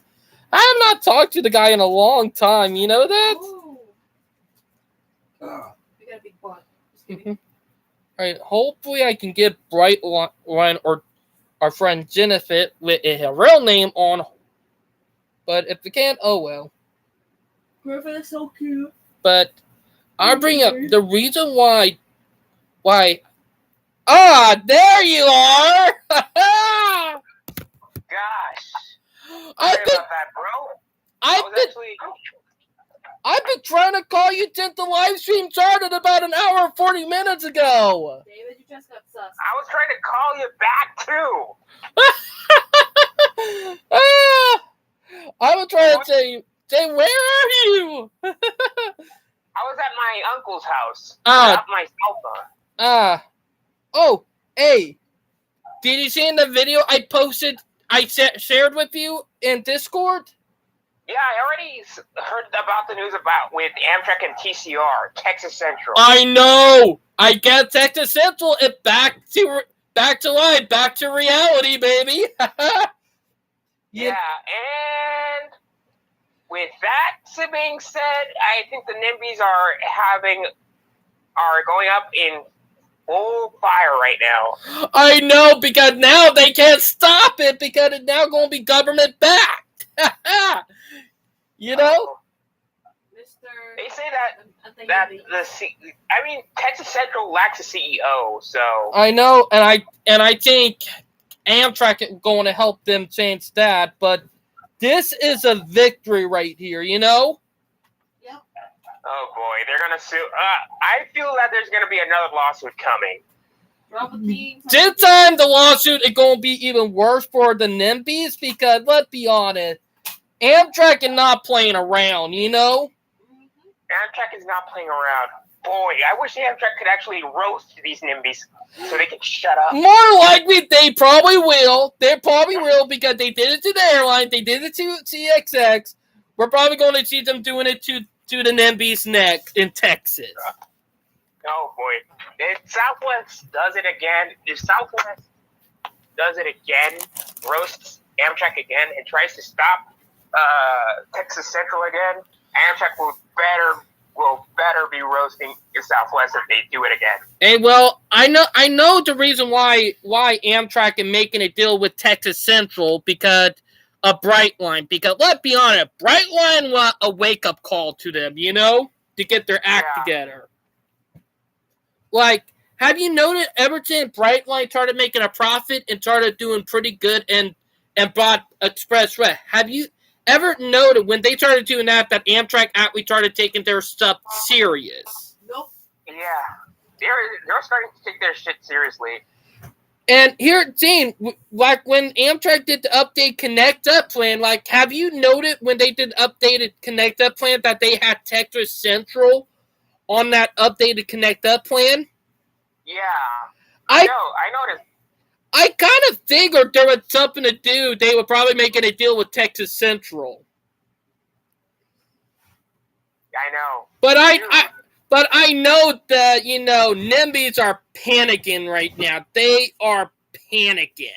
What made you say Yeah. In other news, we have the Dominican Republic is trying to bring, you guess, maglev to the Caribbean. Oh, that's interesting. Yeah, German. Oh, Val wanted to say something. Yeah. Hola. Mm-hmm. Oh, there's going to be a German firm that is going to build that maglev. oh, So speaking of that, have you seen the photos of the new CXX Heritage unit, the Chesapeake and Ohio one? Yeah. Yeah. That number 6 town, 28 to go. Yeah, 28 to go, man. Can't wait for that livery. You know, it's probably gonna take them 2 years, probably almost 2 years to get all of them done. They'll be a drama king. I call you a drama king. You know what I mean? Homer King. The boys at Waycross, Georgia, have done it again. Really? Mm-hmm. Yep. But here, Zane, like, it did a big victory, like, you know what I mean? A big victory that Texas Central is now back from the dead. Let's be honest. Yeah. Texas Central, we can officially say it back from the dead. Let's go. Yeah. Homer's having Up fun. yours, Nimbies. Shout Up yours. And where is Demetrius when you ever need him? I Like, don't know where he is at right now. dude, he admitting some big events that are happening. Dum dum. Speaking of big events, Tri-Rail final. You remember the DMUs that I actually mentioned about? Oh yeah, you sent me the video of that. Yeah, the Tri-Rail is that sold the DMUs to an unknown customer. Huh. How many of them? What did they had, by the way? I don't know. More than 7 or so. I don't know. Well, that big enough to start a small commuter rail service. So I think somewhere in a small town or like a small city, they're going to try to start a commuter rail system. Speaking of another commuter rail system, Jacksonville and St. Augustine has proposed their new commuter rail system. Oh, About time. that victory. That another victory. We are about to see a resurgence of commuter and partner rail in the country. We're about to see it. And the car company, they cannot do anything to stop it this time, you know? Yeah. So we're about to see a resurgence of passenger rail in the country. And to be honest, it might bring back multi-use development. Heck, we're probably going to see the death of suburbia. The death of what? Nimby? Suburbia in our decade, you know? Or not decade, but in our century, you know? Really? Maybe. God, they. Well, yeah, true. When you just think about it, because a lot of people are getting sick and tired of suburban development and everything built for the car. Our generation might be the millennial and the Gen Zs might be the one to undo all the F up. And some people might agree with me. We might be the generation that do undo all the F up that the Boomer and Gen Xers did, you know? Because let's be honest, and you know, everybody say no one met it with the Gen Xers, but let's be honest, the Gen Xers are just as bad as the baby boomers, you know? Yeah, true. And True. here's the reason why. They did not stop with the car infrastructure. They supported suburbia. Hell, they attacked anybody who was, you know, supported a rail transit and started calling them communism, you know? Yeah. So, Gen Xers are just as bad as baby boomers. And let not forget, the Gen Xer, they did not know how to keep their you know, pants zipped up. Oh, shoot. Oh, yeah, I'm going there. The Gen Xer, they did not know how to keep their pants up, their shorts up. They did not even know how to keep their panties up. David. Wow, that is. Or they said they didn't know how to keep their thongs up. My goodness, that Bong, is. bong, bong, bong. That is brutal, ain't it? Yeah, that is They don't know how to keep brutal, their man. foot That is brutal. But they did so many dumps up. Like, I just came up with crank to 11, you know? David. Yeah. Like, so any Gen Xer tried to go our generation crap, I will literally go up like no tomorrow and call their generation out and all the crap that their generation did, you know? Okay. So Jacksonville is getting its new commuter rail system. I forgot the name about this new commuter rail. Jeez, let me try to look it up. Because Brightline, here at Teen, my mom was born in 1997. She a Gen Xer. She had my sister at 16. She had me at 18. Jeez. So, you know where I'm coming from with that. Oh, yeah. But I came swinging, you know? Yeah, jeez, you went hard on. Like, did I shock you with that? Let's be honest. I probably shocked the crap with you with that, didn't I? No, you actually knocked my... You know, I was like... You made my jaw drop.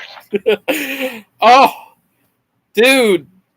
Hey, well, I know what to say to a Gen Xer if they start talking crap about millennial and Gen Zers. Yeah. Because, Okay. let's be honest, they supported car infrastructure. Heck, they were heavily on drugs, too. Let's not forget that.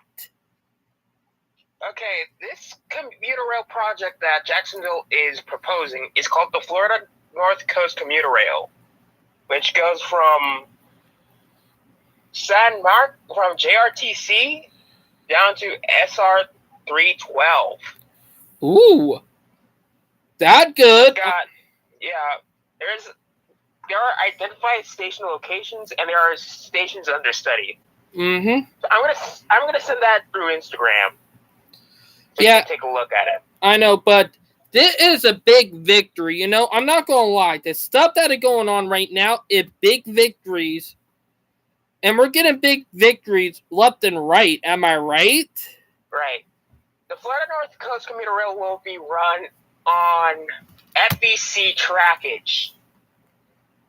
Mm-hmm. So from, you know, not Tampa, from, or technically, yes, from Jacksonville to St. Jacksonville. Augustine. I meant Jacksonville. My bad. Yeah. Heck, if it does happen, it's going to be a victory, and even more because it's going to expire every other city along the East Coast below, and I'm talking about you know, every East Coast city below Norfolk to get commuter rail, you know? Yeah. As a South Floridian, the North Floridians should get their commuter rail. I'm actually supporting this project. Well, we already know what happened to our project, the one that was supposed to happen near South Carolina. It got shot to the ground and replaced with a rapid bus transit system, you know? Yeah, so let's be honest. I hope this plan comes to fruition Mm-hmm. because we need more commuter rail in our country. I know. Florida is leading the way right now. Florida and partly if you know the stuff in Texas actually happens, because more and more likely because Texas Central already had all its shit ready to go. Florida is already leading the nation in rail transportation. I know. And to be honest, here at Zane, now that Amtrak and Texas Central are working together, and because Texas Central, let's be honest, Texas Central got everything set up and ready to go to start building. So I have an odd feeling, and you might think I'm crazy for him, but watch next year. I think Texas Central in 2024 is going to start breaking ground. Yeah, true. That project will be finished till 2029. And means that, yeah. But let's be honest, reason why Amtrak is helping bring Texas Central back to life is because they're seeing what Brightline is doing in Florida and in California and Nevada, you know? Yeah. So they realizing, hey, we need to get our act together before Brightline become a threat to us. That's what they're doing right now. And let's be honest, that's the actual reason why that Amtrak is doing it, because heck, to be crazy, I think they're out working with California High Speed Rail right now, too, and probably going to get ready to make a partnership with them, too. Because you also noted that they had them on their Amtrak Connect Up plan, too, you know? Yeah, exactly. But they did not have anything from Brightline on that Amtrak Connect Up plan. Would mean that Brightline, we can officially say it, Amtrak competition. We can officially say it now. You know? Yeah, I think Brightline is going to look for more routes for its own corridor. Like, here, Jane, after California and after Florida, they're probably going to look somewhere in Georgia. Georgia, it's probably going to be next way from Atlanta to Savannah. That is my next hunch after California, you know? And it either them or someone else are probably going to take that opportunity and swipe it right from under them. Probably Amtrak, because let's be honest, Amtrak is trying to get some stuff.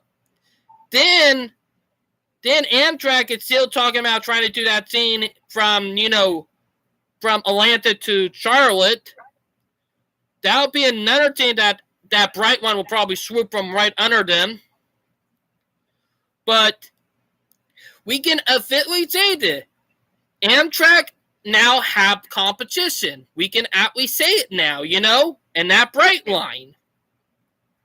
Now Brightline's ridership for the first half of 2023 is up 78%. And woo, that thing, it's going to go up to 100% once they get the Miami to Orlando section open this December. More like 88% or 93%. Probably, but I have an odd hunch that it's probably going to be even higher than that. But who knows? But we're about to see a new age in rail in the country, you know? We're going to see a rail evolution. I know, and this time the people who are saying abandoned rail lines are going to lose their voice like no tomorrow, you know? Yeah. And that'll be a victory for us. Once they lose their voice, we're going to start kicking their asses left and right. Oh boy. Well, you know, the same NIMBYs that are protesting against new rail lines are going to be the same people that are going to ride this train. I know, and moment that this thing start becoming popular, every other state that you have people who are wanting commuter rail to come, but you have NIMBYs who are dead against it, there are going to be people calling them out left and right and saying, look what happened down in Florida. Look at the NIMBYs down there. Look at you people who are dead against it. You are eventually going to ride it, so shut the F up, you know? Yeah, true. Well, you know, I remember the Treasure Coast. Oh, I remember that too. Well, when Brightline was young, when they were constructing the stations in Miami-Dade and Broward and West Palm Beach, there were a lot there. You remember CARE? Oh yeah, I remember them. Since against expansion.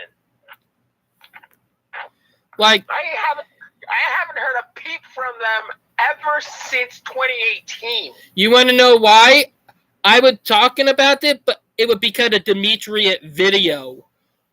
I was literally talking to a friend who lived down in the area where that play is. Literally, got what train going by right now? PO 89. Oh. Blasting the horn. I just heard that. But it's an Amtrak train. Yep, the Palmetto.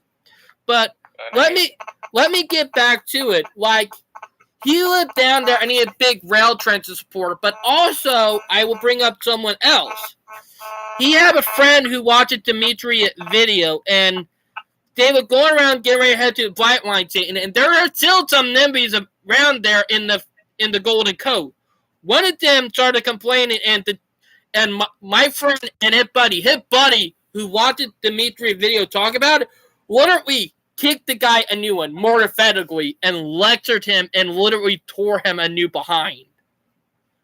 The guy shut him out. real quick because he brought up Dimitri video and brought up how dumb and selfish they are and called them Karens.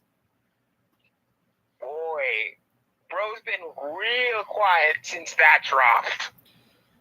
I know. Like, and the thing is that a lot of people down there in Florida are outly watching Dimitri video about it, and a lot of people are turning their back on the Golden Coast area, you know? They literally realize that they're a problem and start realizing the suburban development that they are supporting are a problem. And anybody that to do with Golden Coast, they're not giving them jobs. They're literally trying to say, get the heck out of here. We're tired of your car-centric life.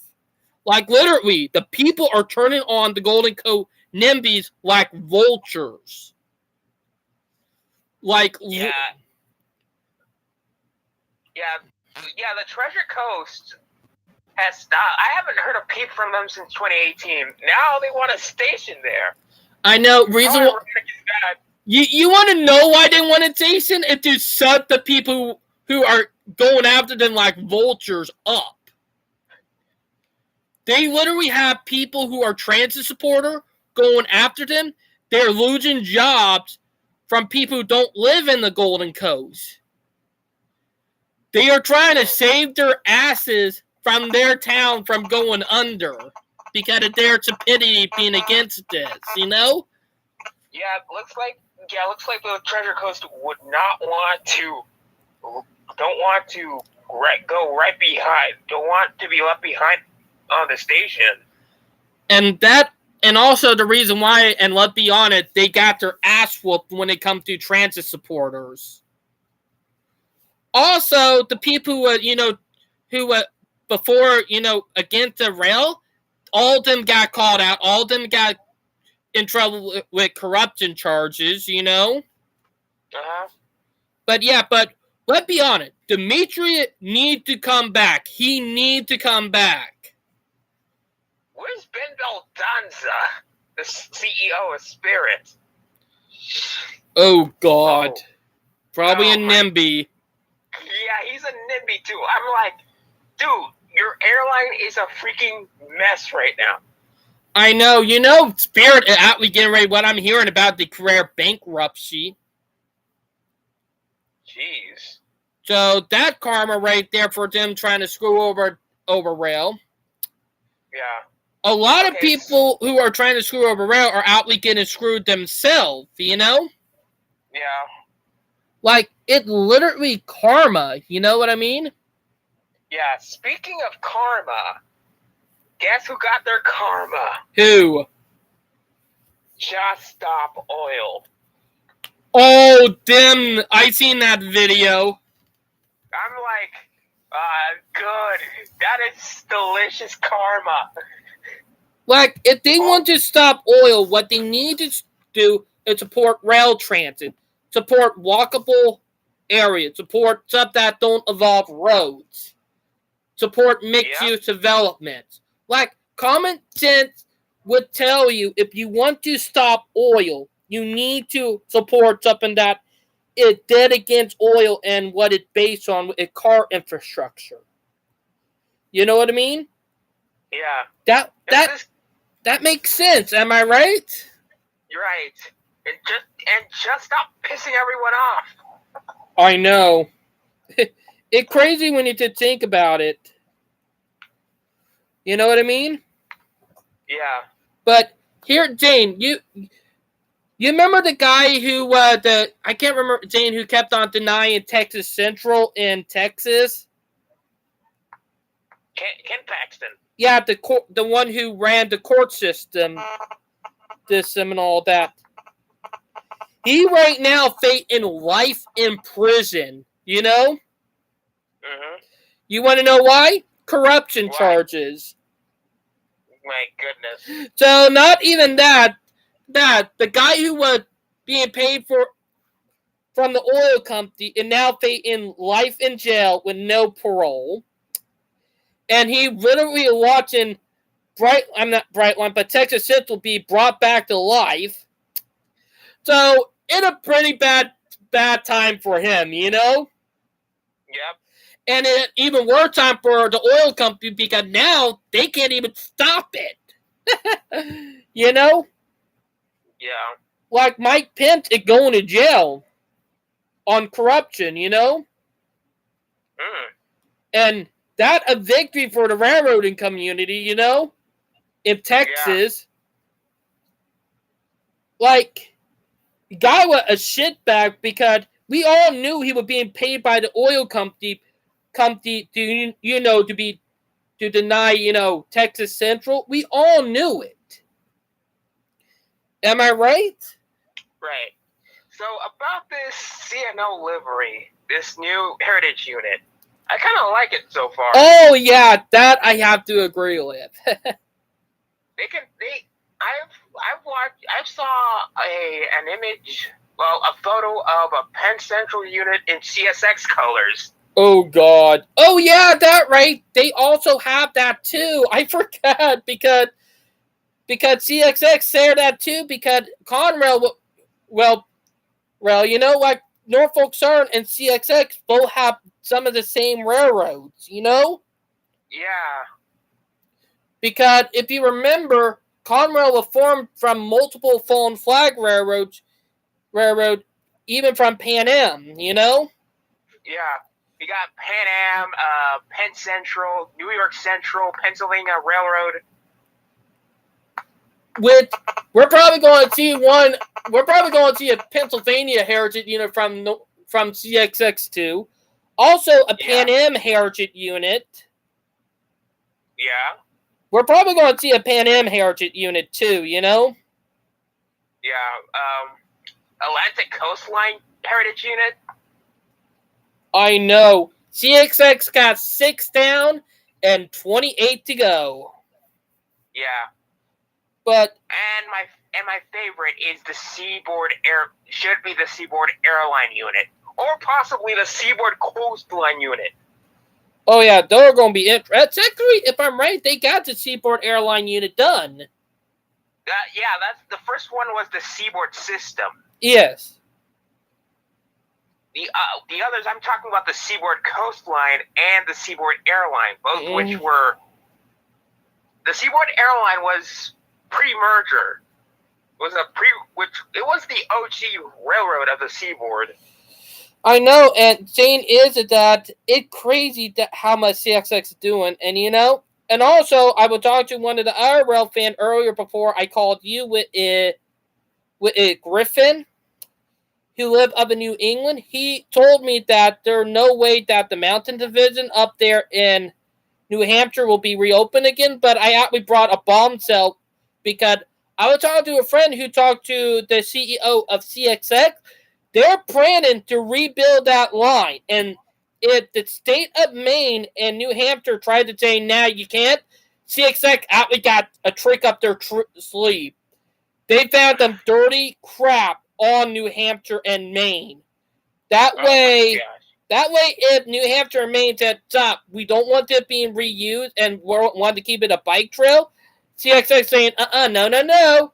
Y'all going to say yes to it or half of y'all are going to be in jail for corruption because they're actually linked to corruption with the car companies paying them, you know, to turn the whole line into a trail.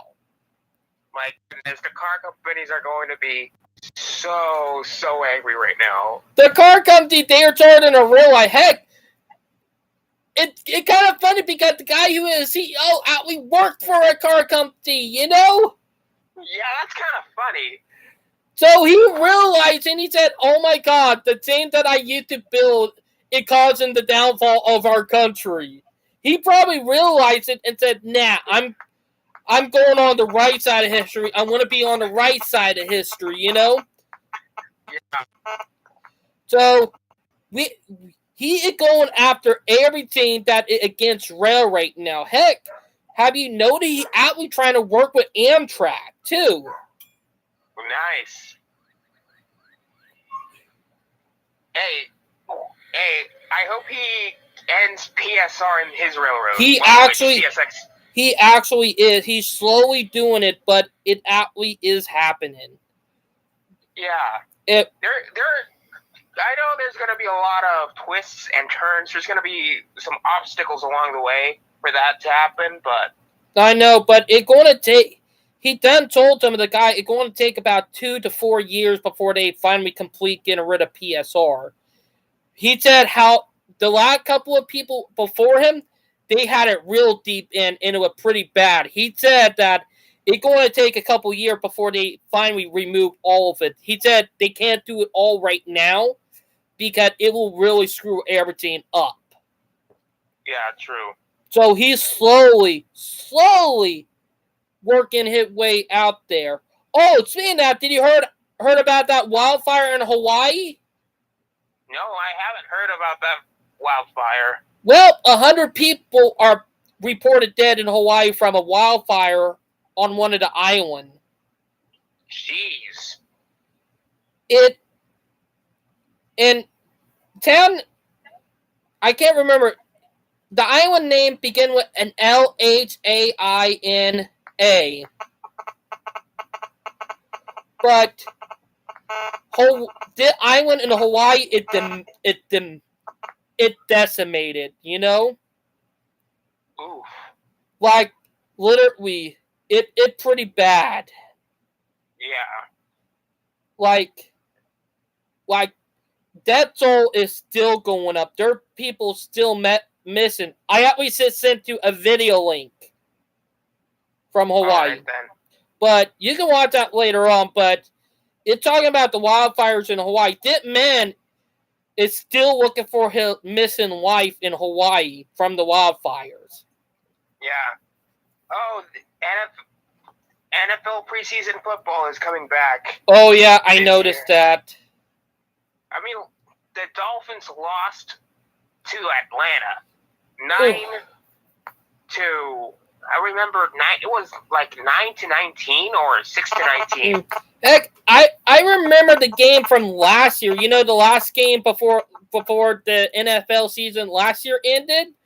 I'll be honest, that was glorious. Watching the most humble team destroy one of the most a-hole teams out there. Oh my gosh. You remember that game? Yeah, I do remember that game. I remember that if it were yesterday. Like, it was so funny watching one of the most humble teams decimate one of the most entitled teams out there. Guess what? The same team that actually silenced the Philadelphia Eagles was the same team that we helped steal the Patriots by. I know. It's funny. You know what I mean? Yeah. I remember back in 2019, the Dolphins helped the Kansas City Chiefs in a way because the Patriots were trying to win another Super Bowl at the time. Mm-hmm. They were trying to get the second seed of the AFC. Let's be honest. The Kansas City Chiefs are one of the most humble teams out there. I can agree with you on that one. And they literally kicked one of the most entitled teams with the Philadelphia Eagles, you know? Yeah.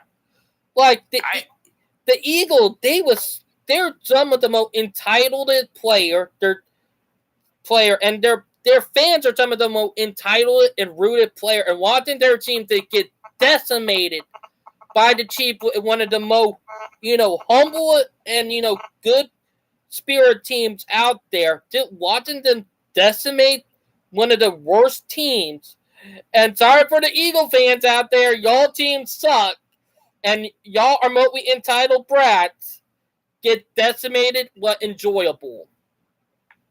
I mean, most Chiefs fans want the Miami Dolphins to be in the AFC Championship game. And, boy, I want to play against the Kansas City Chiefs. It would be honored to see my team play against the Kansas City Chiefs. Your team is a very humble team, too. Let not forget, the Dolphins are a good team, too. Yeah. Except for the Patriots. Oh, God. The New Good England God. Patriots. Let's hope the Patriots don't make it to the, Super Bowl year. What to hope? I don't think they won't. They won't for a good while. Let's be honest. Ever since Tom Brady, retired and quit, it screwed them head over heel. Let's be honest. As a divisional rival, as a NFL fan that shares the same division as the Patriots, I can say that we hate the New England Patriots. We despise them. I know. They're technically, I'll be honest, they still cheated in a couple of their games, Yeah. Like, I remember one year, they cheated and ended up winning against the 49ers, the Super Bowl. Like, I remember that one year. You remember? That was against I don't remember the New England Patriots facing the San Francisco 49ers. It was the Atlanta Falcons, right? No, do it back when I was still in high school, back in 2015, 2016 is. That would probably be a regular season game. But let me be honest, the 49ers are just a bunch of pussies who don't know how to play right. Okay. By the way, the best Super Bowl that I had ever watched that featured the Patriots was Super Bowl 46 and Super Bowl 42. True. I mean, the New York Giants defeated the Patriots in those two Super Bowls. I know. Gosh. And by the way, Super Bowl 42 was the year that the New England in Super Bowl 42, the New England Patriots were undefeated. I know. And boy. And everybody started realizing that year that they probably cheated because the football that who was using what to play it, Yeah. But the Miami Dolphins are still the undefeated team in the National Football League. True. But let's get back to talking about trains because it's not a sport channel. I know. Even though we're both autistic, not a sport channel, a train channel. Technically a train and autistic channel. Yeah. To end this topic, I'm going to say this. I hope you have, to your Carolina Panthers, I would say good luck to the season. Good luck. Thanks. Oh, speaking of Brent, do you know what in 13 days from now? What? Oh, yeah, your birthday. Yep. I'm turning 25 on the 25th. Can you believe that? Yeah, I'm turning 23 this year. You're 2 years younger than me anyway, Yeah. So, yeah, but technically, oh my God, you're turning 23 this year, meaning you're going to be 25 on 25, No, I'm going to be 25 on the 21st. Or the 21st, my bad. Well, yeah. When is your birthday, by the way? Yeah, 21st of December, 2000.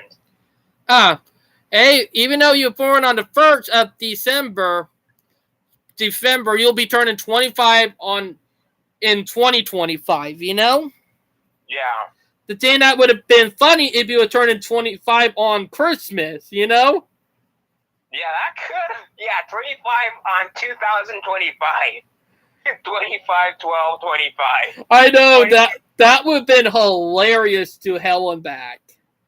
Yeah, I remember that I turned 21 on the day of on the 21st of December 2021, which is kind of funny. Brightline, you're going to laugh at this. When me and Val got married on our wedding day, I was 22 years old, or technically not 22 years old. I was 22 years old. The 11th month of the year, the 22nd day of that month, and it was 2020. My goodness. Like, literally. It's funny when you just think about it because I got married on the 22nd day of the month, the 11th month of the year, and the year was 2020, and I was 22 years old. Boy, I am 22 years old and I'm still not married yet. Sorry, man. Hey, well, didn't know there is a dating website out there for autistic people called Hickey. It's a dating app. Oh yeah. All right then. I'm not actually into dating apps though. Well, it's made for autistic people like me and you, so you will probably have a good chance finding someone on there. All right then. But let's be honest, and I'm going to be honest about it. It's so good that Brightline and Atlee about to do that, their big first step. Didn't think that going to start causing them to explode, you know? Yeah. Because let's be honest, I think, even though you think it's going to be 80 to 90%, when they open from Miami to Orlando, I think it's going to be more than that, you know? Well, I could be wrong. I know, we all could be wrong or we all could be right. You know? It depends. You know what I mean? All right. Yeah. But So Brightline, I'm looking forward for Brightline to open their station at Orlando. and you know what even better? They're actually going to fitly break ground on Brightline West at year 2. Oh, nice. But let's be honest. The airlines are freaking out. The airlines are freaking out. They're crapping their pants. They don't know what to do. It's just so satisfying watching them squirm, you know, trying to find ways to try to stop Brightline, you know? Yeah. I might sound crazy for it, but I am so satisfied that they're squirming, trying to find a way to save themselves. Because let's be honest, it's going to be a big hit for the airlines line in that area, you know? Yeah, Hey, Amtrak gotta get to and act together because Brightline has their own corridor and Amtrak does not. So I know, and that will be a wake up call, and I think that's one of the reasons why Amtrak can make a deal with Texas Central, and also with California High Speed Rail. yeah, I think that's the reason why they're making a deal, because they know that they need to get their act together before shit hit the fan. You know what I mean? yeah, You know what I mean. So, yes, so they are right now realizing and getting their act together because they know, and I done said this, that Brightline is officially Amtrak competition for the U.S. mm-hmm. Also, Go Transit in Canada is going to start electrifying their, main line. 2024, they're going to start doing their electrification. Oh gosh, I can't wait. Oh, speaking of Go Trans, commuter rail, Tri-Rail is gonna get new equipment. Oh, that's good. We know that, the DMUs that Tri-Rail sold off, they're gonna make room for new equipment. I know. To be honest, I think they might try DMUs again, but I think they might try to do the one that Siemens is building, or the one that they're building for the American market. Yeah, probably. To be honest, I think what they're going to do, I think they're going to buy the DMU that some of the trains are being built for the American market for. You know what I mean? Yeah. I think the DMUs that were in 2004 were did not meet the modern day standards. Technically they did. It did that they had engine problems. Yeah. That was what causing so much problem with the DMUs that were being tested. Heck, not Amtrak, but the Alaska Railroad even tried them. Even though they had problem with they decided to use we were in cab cars. Mm. You know what I mean? Yeah, I know what you mean. And now I'm hearing that they're planning to do commuter rail in Fairbanks, Alaska, of all places. Oh, nice. So even our most northern state is probably getting ready to try to do commuter rail. Alaska Railroad involved? Yep.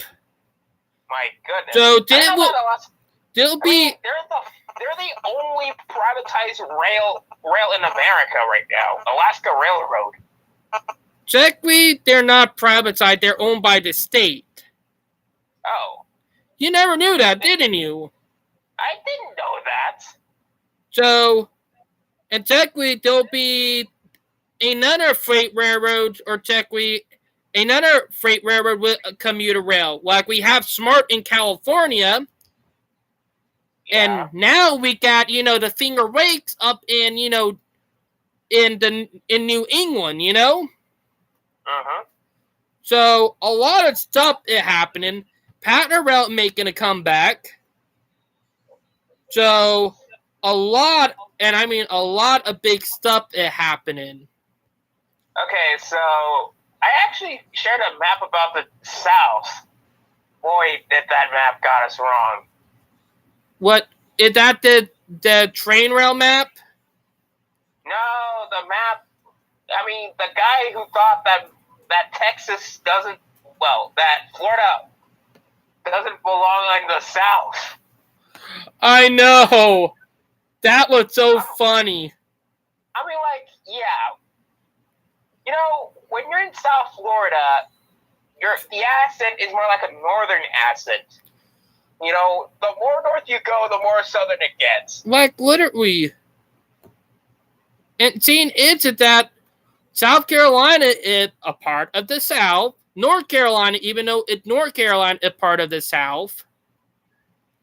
Like, You guys have,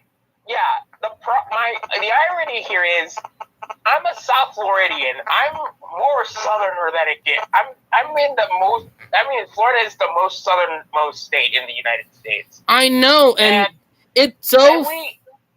And the irony here is that Miami does not have a southern accent. It more have a, tropical accent, don't it? More like a northern accent, like those from Massachusetts, New York, from those kinds of places. To be honest, I think I know the reason why, because a lot of New York and a lot of New Englanders are moving down south. Yeah. That's the main reason why. And it could possibly have something to do with Miami's history, because Miami is actually a young city. I know. Miami is not an old city at all. Miami started booming in the 1920s, Yeah. And one of the reasons why Miami, let's be honest, and I'm going to say it, one of the reasons why Miami started exploding and populating was because of the air conditioner, Yeah. And let's be honest, the air conditioner is the reason why most of these southern cities and cities out in California and in the central Midwest started exploding in population. Yeah. Am I right?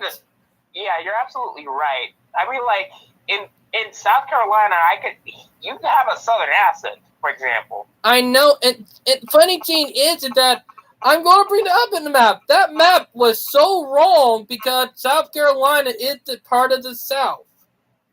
You're actually part of the deep South, man. I know, and that's funny. Even Tennessee, they left Tennessee, North Carolina out of that too. They actually Maryland is part of the map, and they don't actually. Well, Maryland is actually a northern. Is more like associated with. Is more like a northern state than a southern state, but Maryland is still a southern state. I know, and that's just so funny.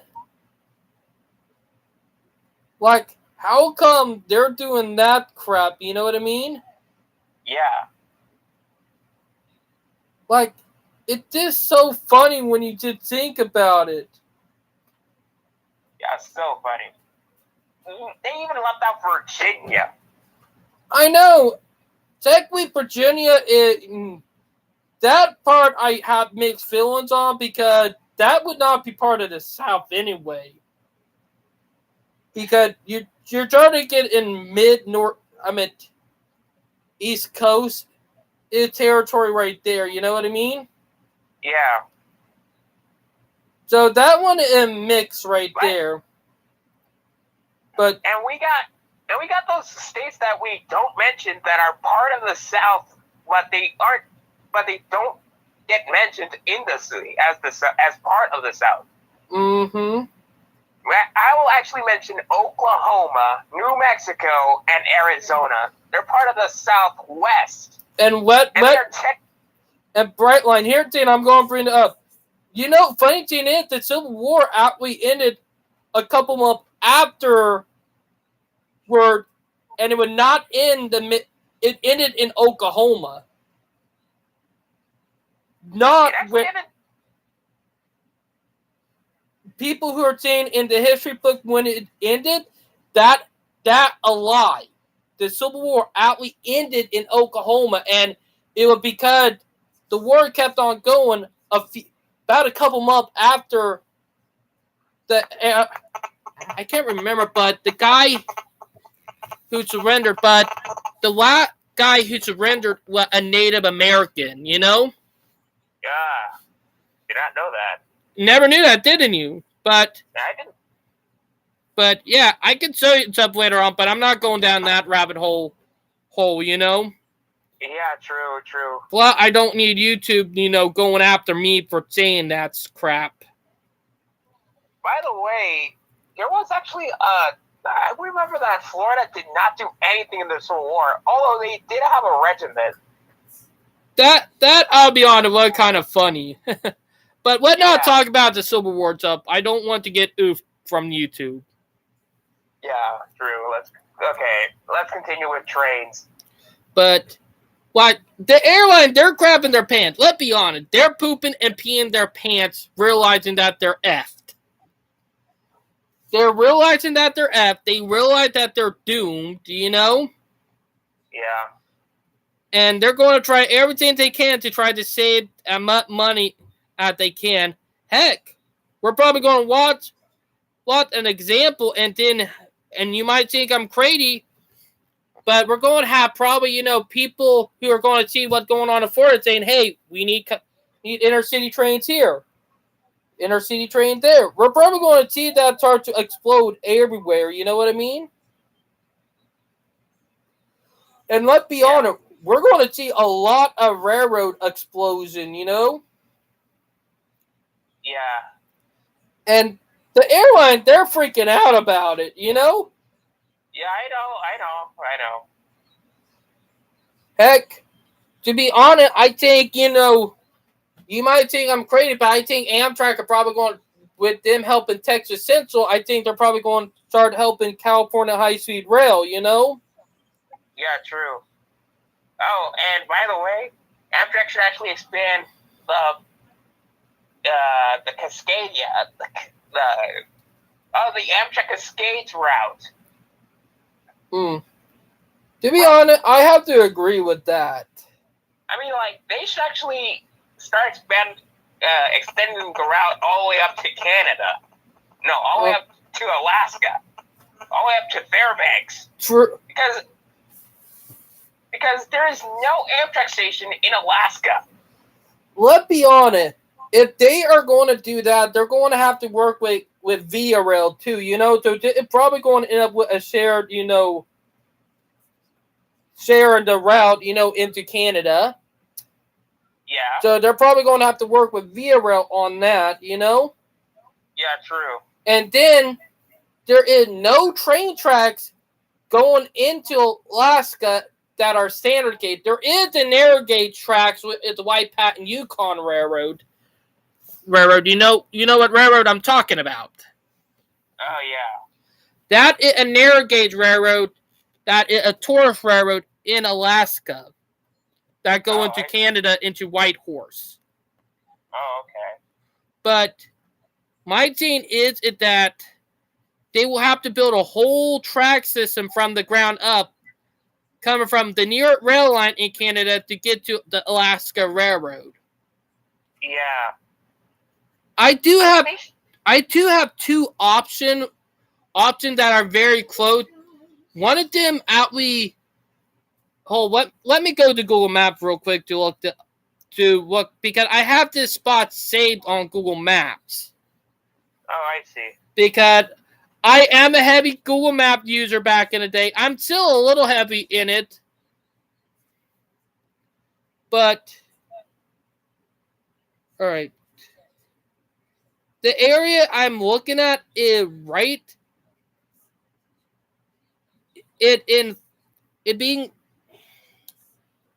Alright, have you ever heard of the town in Canada called Fort FORTNELSON.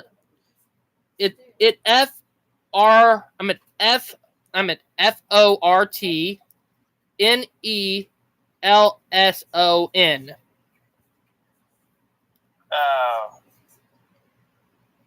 No, I haven't heard about that town. Well, it's the farther area where NS trains go, and it's far up north. Uh-huh. It's the farther track up north in British Columbia, and it's right before you get into the Yukon. I was like going through British Columbia and then go down to Juneau, Alaska, and then go to Oh, Fairbanks. no. Reason why you don't want to do that, too many mountains that way. Oh. Alright. The track that they have to build to get to the Yukon border is 113 miles.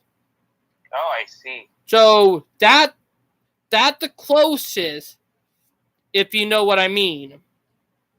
Yeah.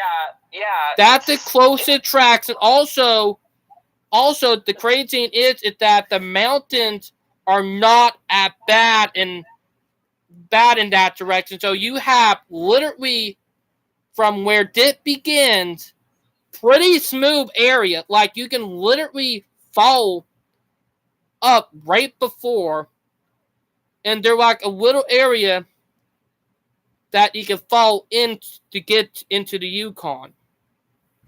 Or you can actually go all the way around the Yukon basin and come in straight head on in a different direction. But I mapped the whole area out, and the easiest way is actually from the area, going right through the mountains and coming into an area where the valley is, following Highway 4 with the Alaskan Highway. Keep on following it into an area I can't remember the name, but it will follow Highway 2 into Dawson City. Keep on following. It will split off from the road and keep on following, going into Coal Creek, Canada. Or not Canada, but Alaska. And then it will go to Fort Yukon. Okay. Literally. But it will have to go right through the mountain down to head to Fairbanks, because the route that they are actually taking look more rugged. Oh, I see. But I look, they can actually take that route too. It will take a little longer because you probably will have to do a lot of tunnel boring. Yeah. So that'll be a hell on wheels right there. But they can actually do 2 routes going into Alaska. Actually, to be more exact, they can actually do 4 routes get into Alaska by rail. Yeah. Amtrak should actually have a presence in Alaska. To be honest, that would probably piss off the Alaska Railroad, Or probably Alaska Airlines. Maybe. Sorry. Why would it piss off Alaska Railroad? Because they make a lot of money by tourism. So Trains. Amtrak is not a tourist train. I know, but it will be more trains that they gotta pay attention to, I see. So it would actually affect the traffic there. It will, but it will also help gain them connecting with a class 1 like being that we got PO 98 going by to Silver Meteor. Ah, yes, the good old Silver Meteor. He Say hi for me. But let's be honest, and I'm going to bring it up, is that, and you might think I'm crazy for it, or you might agree with me on it, but let's be honest, if they work and build tracks, it's going to have to be with the, CP, maybe even KCCP, Yeah. But to be honest, there's a lot of opportunity, because let's be honest, more opportunity it is, the much easier it is for us and Canada rail system to be built up. Yeah, I can see Alaska being connected to the Amtrak system more than Hawaii, because Hawaii isn't possible. Nope, but you know what's good about Hawaii? They What? finally got, trains back on the island for passenger service. Well, at least there's that, but Amtrak cannot go to Hawaii. I know. You know what I mean, you know what crazy? Hawaii used to have a standard gauge railroad on the Big Island until 1946. I know, I've heard about that. And you remember I talked to you about that and talked about all the corruption and stuff that got rid of it, and they used that April Fool's Day tsunami of 1946, not 1940, 1946 to get rid of it, I mean, that's an excuse for not building a rail line. But that is a horrendous excuse to get a rail line abandoned right there, Horrendous excuse. That's a similar tactic to what they did with the Florida Overseas Railroad. Yep. But this time it was more severe for Hawaii than it was for Florida. Hey, I bet Brightline could build a station in Key West. To be honest, there are too many NIMBYs down to Key West, so, the NIMBYs are going to say, no trains, And let's be honest, the NIMBYs down to Key West are even worse, is what I hear. Oh, gosh. Am I right? Oh, yeah, true. But we might actually defeat them. Brightline is no stranger to NIMBYs. I know, and that why they're going to win a lot if they do expand across the U.S. That is they're saying that are going to help them win, So, we're probably going to see victories with them. Am I right? Right. Oh, come on, Amtrak. Not with the astrology thing again. Wait, what? What going on?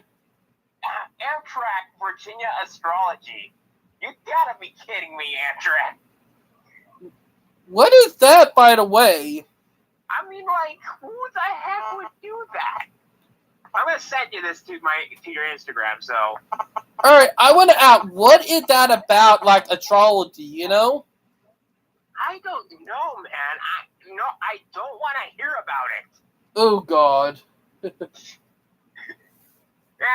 please. Well, that was Amtrak Virginia, so. Amtrak Virginia, please don't do that.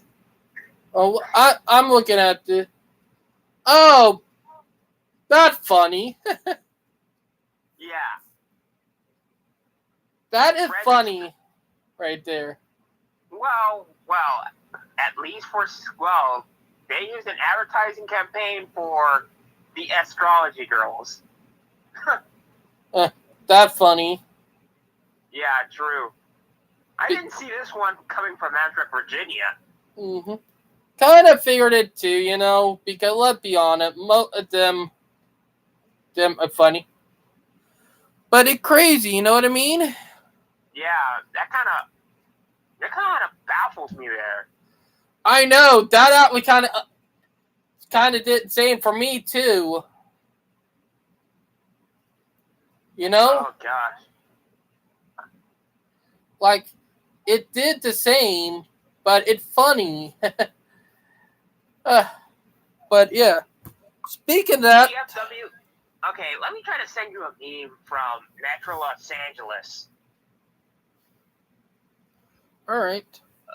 Friday rush hour be like. Oh, I'm going back to my Instagram on my phone. Oh, you used the Barbie movie reference. Yeah. I got a soda, guys. Okay, so basically, gosh, I actually commented on Amtrak's Twitter, and I said it was about the West Coast. I'm like, no, not I mean, Amtrak said that the West Coast is the best coast, and I replied, East Coast, Beast Coast. That's funny if you know what I mean. Yeah. I mean, Amtrak's West Coast trains are scenic. There's no doubt about they're that. scenic and iconic. Same with the East Coast train. Like, let's be honest, we got them iconic train here on the East Coast too.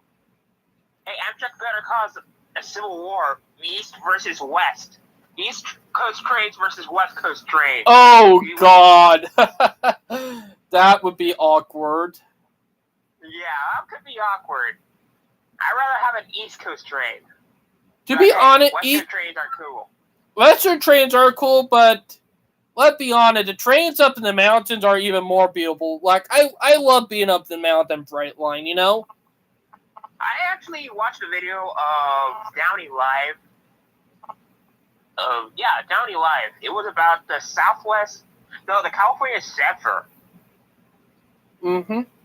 You know, crazy it down about the California Zephyr, or not California Zephyr, but the Sunlight Limited. That train used to head all the way to Florida, you know? Oh, the Sunset Limited. Or Sunset Limited, I meant. Yeah. Like, you remember, that train used to head all the way to Florida, to Jacksonville. With all those superliners. And then, around 2005, that stopped happening. But here's some good news. They're actually thinking about trying to bring it back. Bring it back, boy. Bring it back. To be honest, if they do, they won't be working with CSX now from that one section. They'll be working with a short line, not a short line, but a regional railroad. Yeah.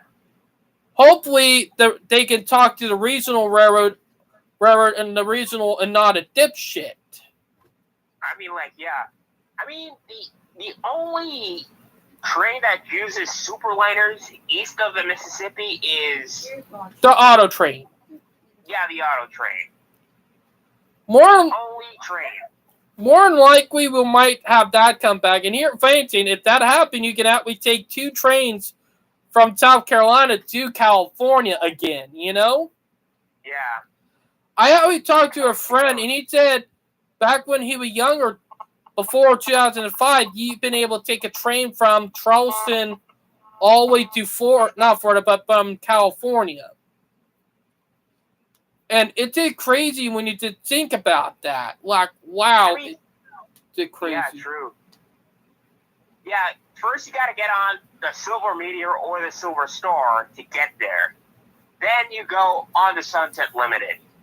I know, but here, Jane, now if you want to take a train from Charleston to California, you would have to take a train up north into North Carolina to then take, the not Night Owl, but the Crescent, down to Louisiana, then get on the train for California. You would have to take 3 trains, if you know what I mean. Yeah. Technically 4 if you're unlucky. I mean, in order to go from Chicago, in order to get to Sunset Limited to Chicago, all you have to do is just take the Texas Eagle. Mm-hmm. That's all you have to do. Nothing else. You don't have to change a train. You don't have to change trains. But the only problem is that train only operates 3 days a week. Yeah. I think you might think I'm crazy for it, but I think Amtrak is planning with Texas Central, and I think once they get that track up and running, I think they're going to end the Texas Eagle, you know? Why? Because let's be honest, that, you know, the high-speed route that will probably be built from Fort Worth to Dallas is going to be a direct route, you know? Yeah. So that would probably screw over the Texas Eagle when you did think about it. Well, possibly the Texas Eagle could be a tourist train. Nah, Say. Amtrak don't think that way. Trust me on that. Or it could be downgraded to a corridor train. More likely a corridor train or connect the towns and stuff that, you know, the high-speed rail don't connect to. Yeah. More likely, you know. Yeah. It won't connect to the Texas Long Eagle, but Uh-huh. Well, it won't actually connect. They won't connect it with Sunset Limited, but there's still going to be a connection there. true. But we did lose a lot when you did think about it. You know, I always think about this. You know what I mean? I know what you always, mean. like, we really lost a lot of rail infrastructure when you did think about it. Even routes that could be done for high-speed rail. We lost a lot. Holy smokes. Am I right? Mm-hmm. But, yeah. But maybe with the, you know, rebirth of, you know, commuter rail and, you know, intercity rail in the country, we might see a lot of lines that been abandoned come right back to life. Yeah. Speaking of that, I did open a friend of mine, one that I told you about that I was talking to earlier. I opened his mind up big on who really in charge on trying to get rid of rail in the country, the car companies. Mm-hmm. Because let's be honest, you don't want people relying on transit. You want to force them into a cage, like a drivable cage, that autonomous that can drive them around. You know what I mean? Yeah, screw Elon Musk. Mm. When them to that. I know, like, in here, Jane, people back in the 1950s and 60s actually warned about stuff like this. You know? Yeah. And Jane, everybody thought they were crazy. No, they were right. Because, look, eventually there's going to be a point where you have autonomous cars and then people don't need driver license anymore. And then you're going to have to be forced, like, either be forced with a job you don't want and have to be forced to go to work, and they'll have a car come and get you, take you to where you go, you know? Yeah. Just think about it. Autonomous cars are bad. Like, if you're going to control society, let's be honest, here, Gene, if you're going to control society like a country, you do not use transit. And here, crazy the reason why. Because, let's be honest, when people are on transit, they're going to talk to people. They're going to communicate. They're going to flirt and bring their ideals to the other person. But when they're in a car, they're not going to be able to talk to anybody. You know what I mean? Yeah, I know. That reason why China having so many problems with people getting tickets tired of the CPE, you know? You know? I heard about that. Like, eventually China probably going to fall into a civil war because people are getting sick and tired and want freedom. You know? Well, let's talk about what's going on here in my country. Well, I think Congress has just approved the funds for a rail line. Oh, I know. And it's on the president's desk as we speak. Mm-hmm. He's probably going to sign it. He's probably going to sign it. And by the way, his election is about right around the corner, so that might boost his election. You know, boost his his approval rating. Mm-hmm. I know, Joe. We're about to see some big victories, you know? Yeah. Heck. And let me to be honest about what I was talking about with, you know, with the rail system. Like, let me bring it up. Like, for people who don't want communism or don't want communism, then support rail transit. Stop going after car infrastructure. Car infrastructure is not freedom. It's tyranny. You know? You know, yeah. The only place that just the philosophy of just one more lane, bro, works is in rail transit. I know. That's the only philosophy when it works.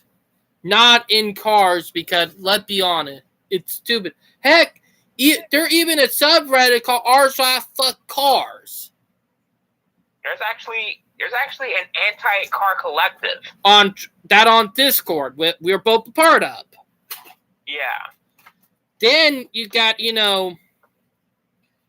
people who want to just stop trains entirely, like there was a group back in the 60s in, the United Kingdom who were anti-rail, who wanted to tear up all the rails in the United Kingdom and build and change them to all roads,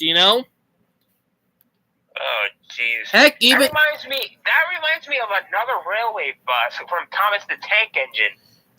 Hey, well, Thomas the Tank Engine was expired by it. Yeah. Heck, Victor Tansit actually did something with that with his YouTube channel. Yeah, true. Heck, There was a railway bus that hated railroad so much that he started to advocate for freeing the roads. I know, and that's the thing. Roads are not freedom. They're not. They're segregating. They're tyranny. Like, the reality is that roads are not freedom, and then you brainwash generation and parents thinking, oh, you need to learn how to drive to be dependent, Jeez. It keeps that vicious cycle going, Well, my grandfather is used to driving a lot. He said that I had to drive to the university, and we don't have a rail connection there, let alone a transportation system. Mm-hmm. And that our problem. And that problem last generation, they don't realize they lost stuff and that could have been valuable for this generation and for a lot of people. The Dominican Republic has never had a national rail network.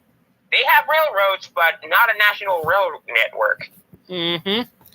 That I know. Like, I know you still have a lot of not a lot, but a couple of railroads in the Dominican Republic. Yeah, I know. Most of them are farming railroad, or technically for sugar cane. For sugar cane, yeah. But you used to have a lot of narrow gauge freight railroads. I know for a fact y'all did not even have a standard gauge. Y'all did actually have a standard gauge railroad, but that was torn up back in the day. Yeah, that was torn up in the 1970s. I know, but that was the crap. Yeah. Oh, speaking of it, let's go over Discord because guess who wants to join? Chicago Rail fan. Oh, Chicago. Yep, let's go over to Discord. Let me ask about something. I have something to ask about the Chicago Bears. Okay, I'll see you there. All right, here we go over to Discord, and it's going to be on. We're going over to Discord, but wowzer. We are going deep tonight. So, yeah. But talked about a lot of stuff, not going to lie. And let me go over for people who don't know, like, Texas Central had a big comeback.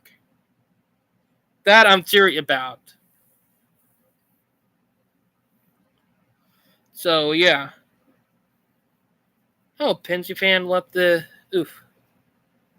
All right. Let invite. 1 minute. I got to invite you, bud. Or no, let's go down to my Discord. We could do it in my Discord.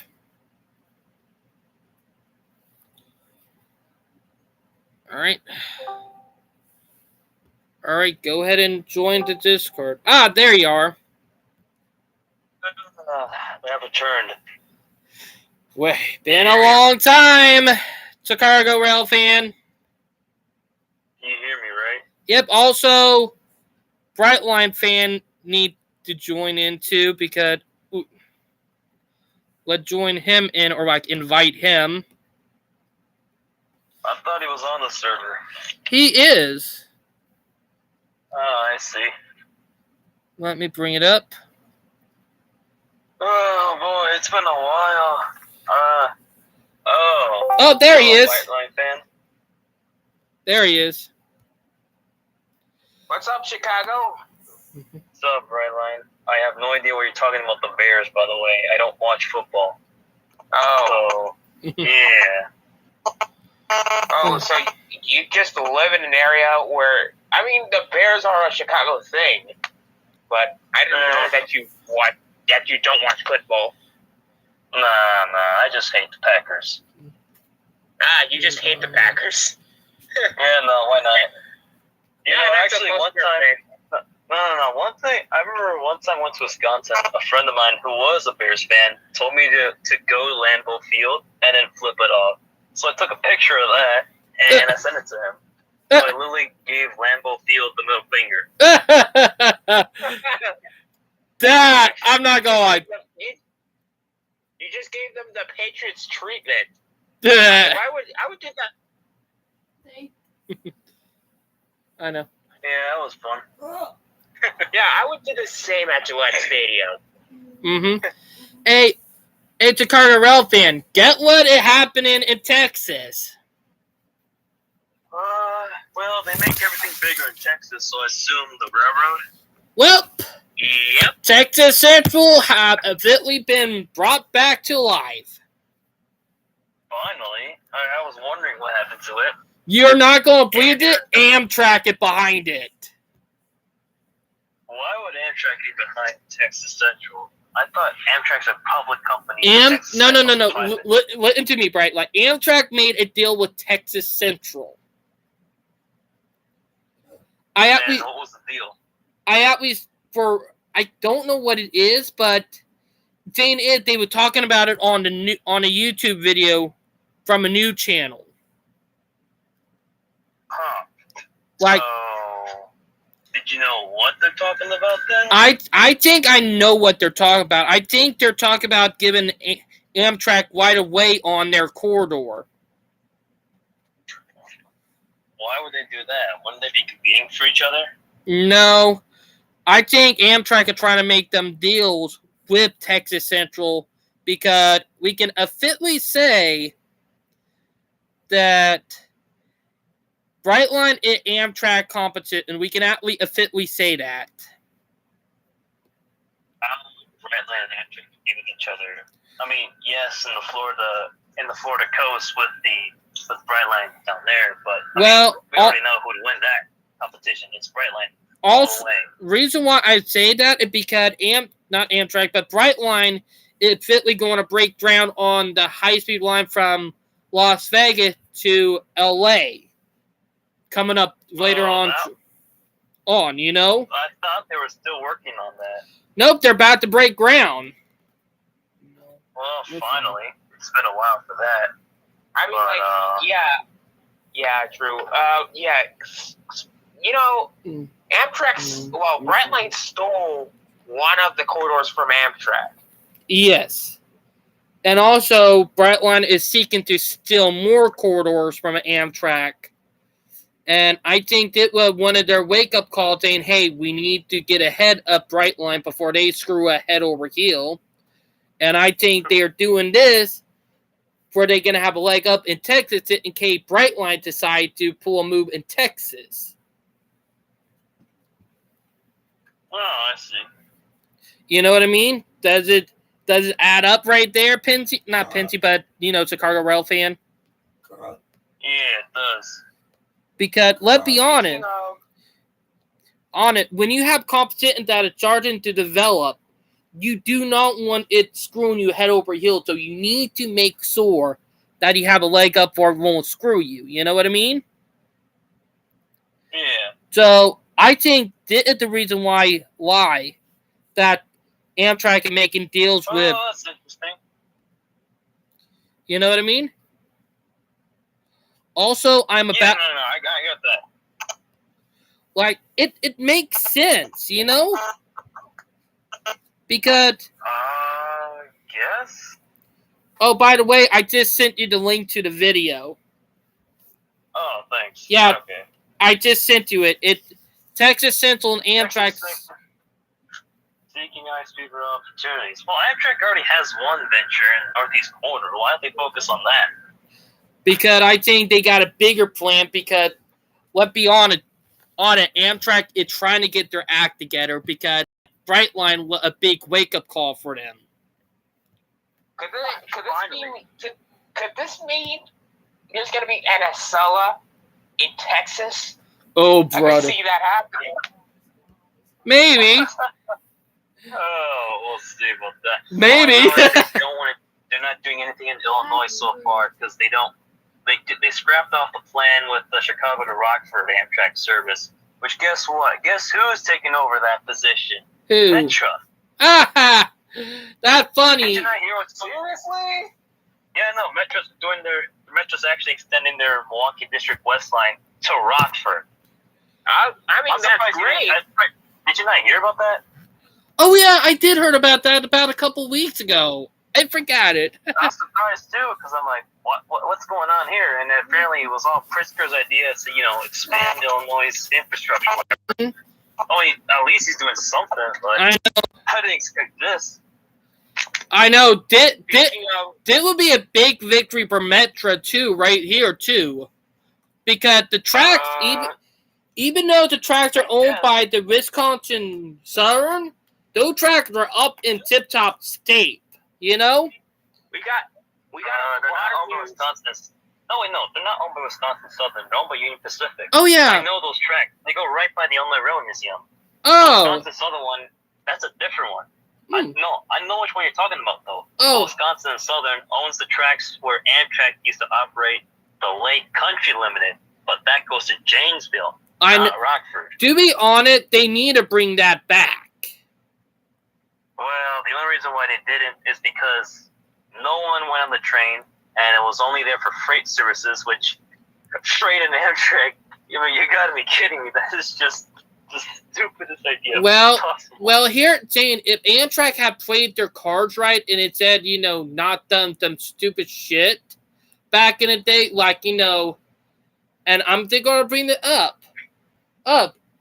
If they had decided to, did all-day commuter service or decide, add more train to the schedule, it might have done better for them, Well, that's what I'm saying with Metro here. Do you know how many trains are going to come a day from Rockford to Chicago? Not Only that. 2 trains a day.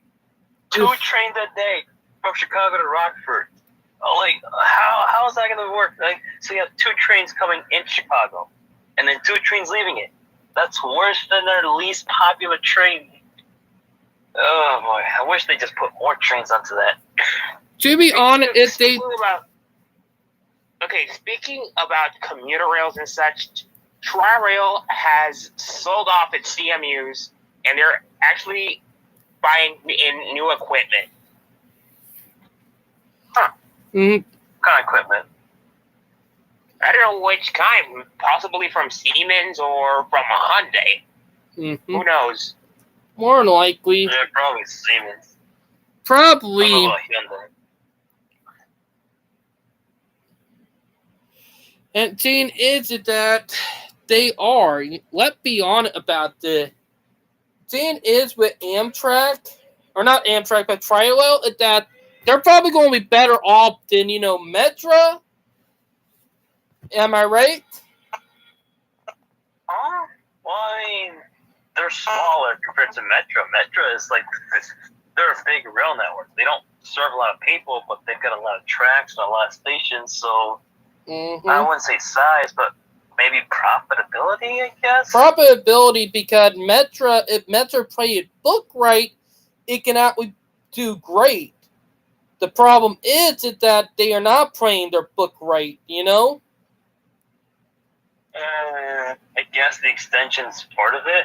I mean, we've been also doing other stuff like building new stations. We've got one in around Rogers Park coming up soon on the UPN Guys, line. I have to go. My phone is dying. Oof. Well, you have a good night, Later, man. Brightline, and also, I'm probably have to get ready to go to bed soon because I got work at 7 in the morning. I gotta go too. Yeah. Good night. Well, y'all have a good night. Good night. I'll talk to you later. Later. Good night. Later. All right. That was the guys from Discord. And yes, I got to get ready to go to bed because I do got work at 7 in the morning, but it's a lot of craziness and a lot of stuff, if y'all know what I mean. But all the stuff we talked about tonight is crazy. But it's been craziness, if y'all know what I mean. But wowzer. But big victory after big victory for the railroading community. But yeah, hopefully we get the more big victory for the railroading community before the end of the year, maybe the beginning of next year, because that's something I'll be looking forward to. I gotta get a new charger for my tablet. Plus also a new tablet anyway. But we'll be having big victory after big victory, if y'all know what I mean. But yeah. But it's stuff that I think is big for the railroading community because, yeah. But it's just crazy. Need to check. But meanwhile, gotta get ready to go to bed. But I hope y'all enjoyed it. And rock and roll. Do you like and subscribe? Rock and roll. And I hope everybody had a great weekend, and we'll talk to you Rock all and later. roll. Bye, guys. Bye, guys, and have a night. Have a rocky roll night.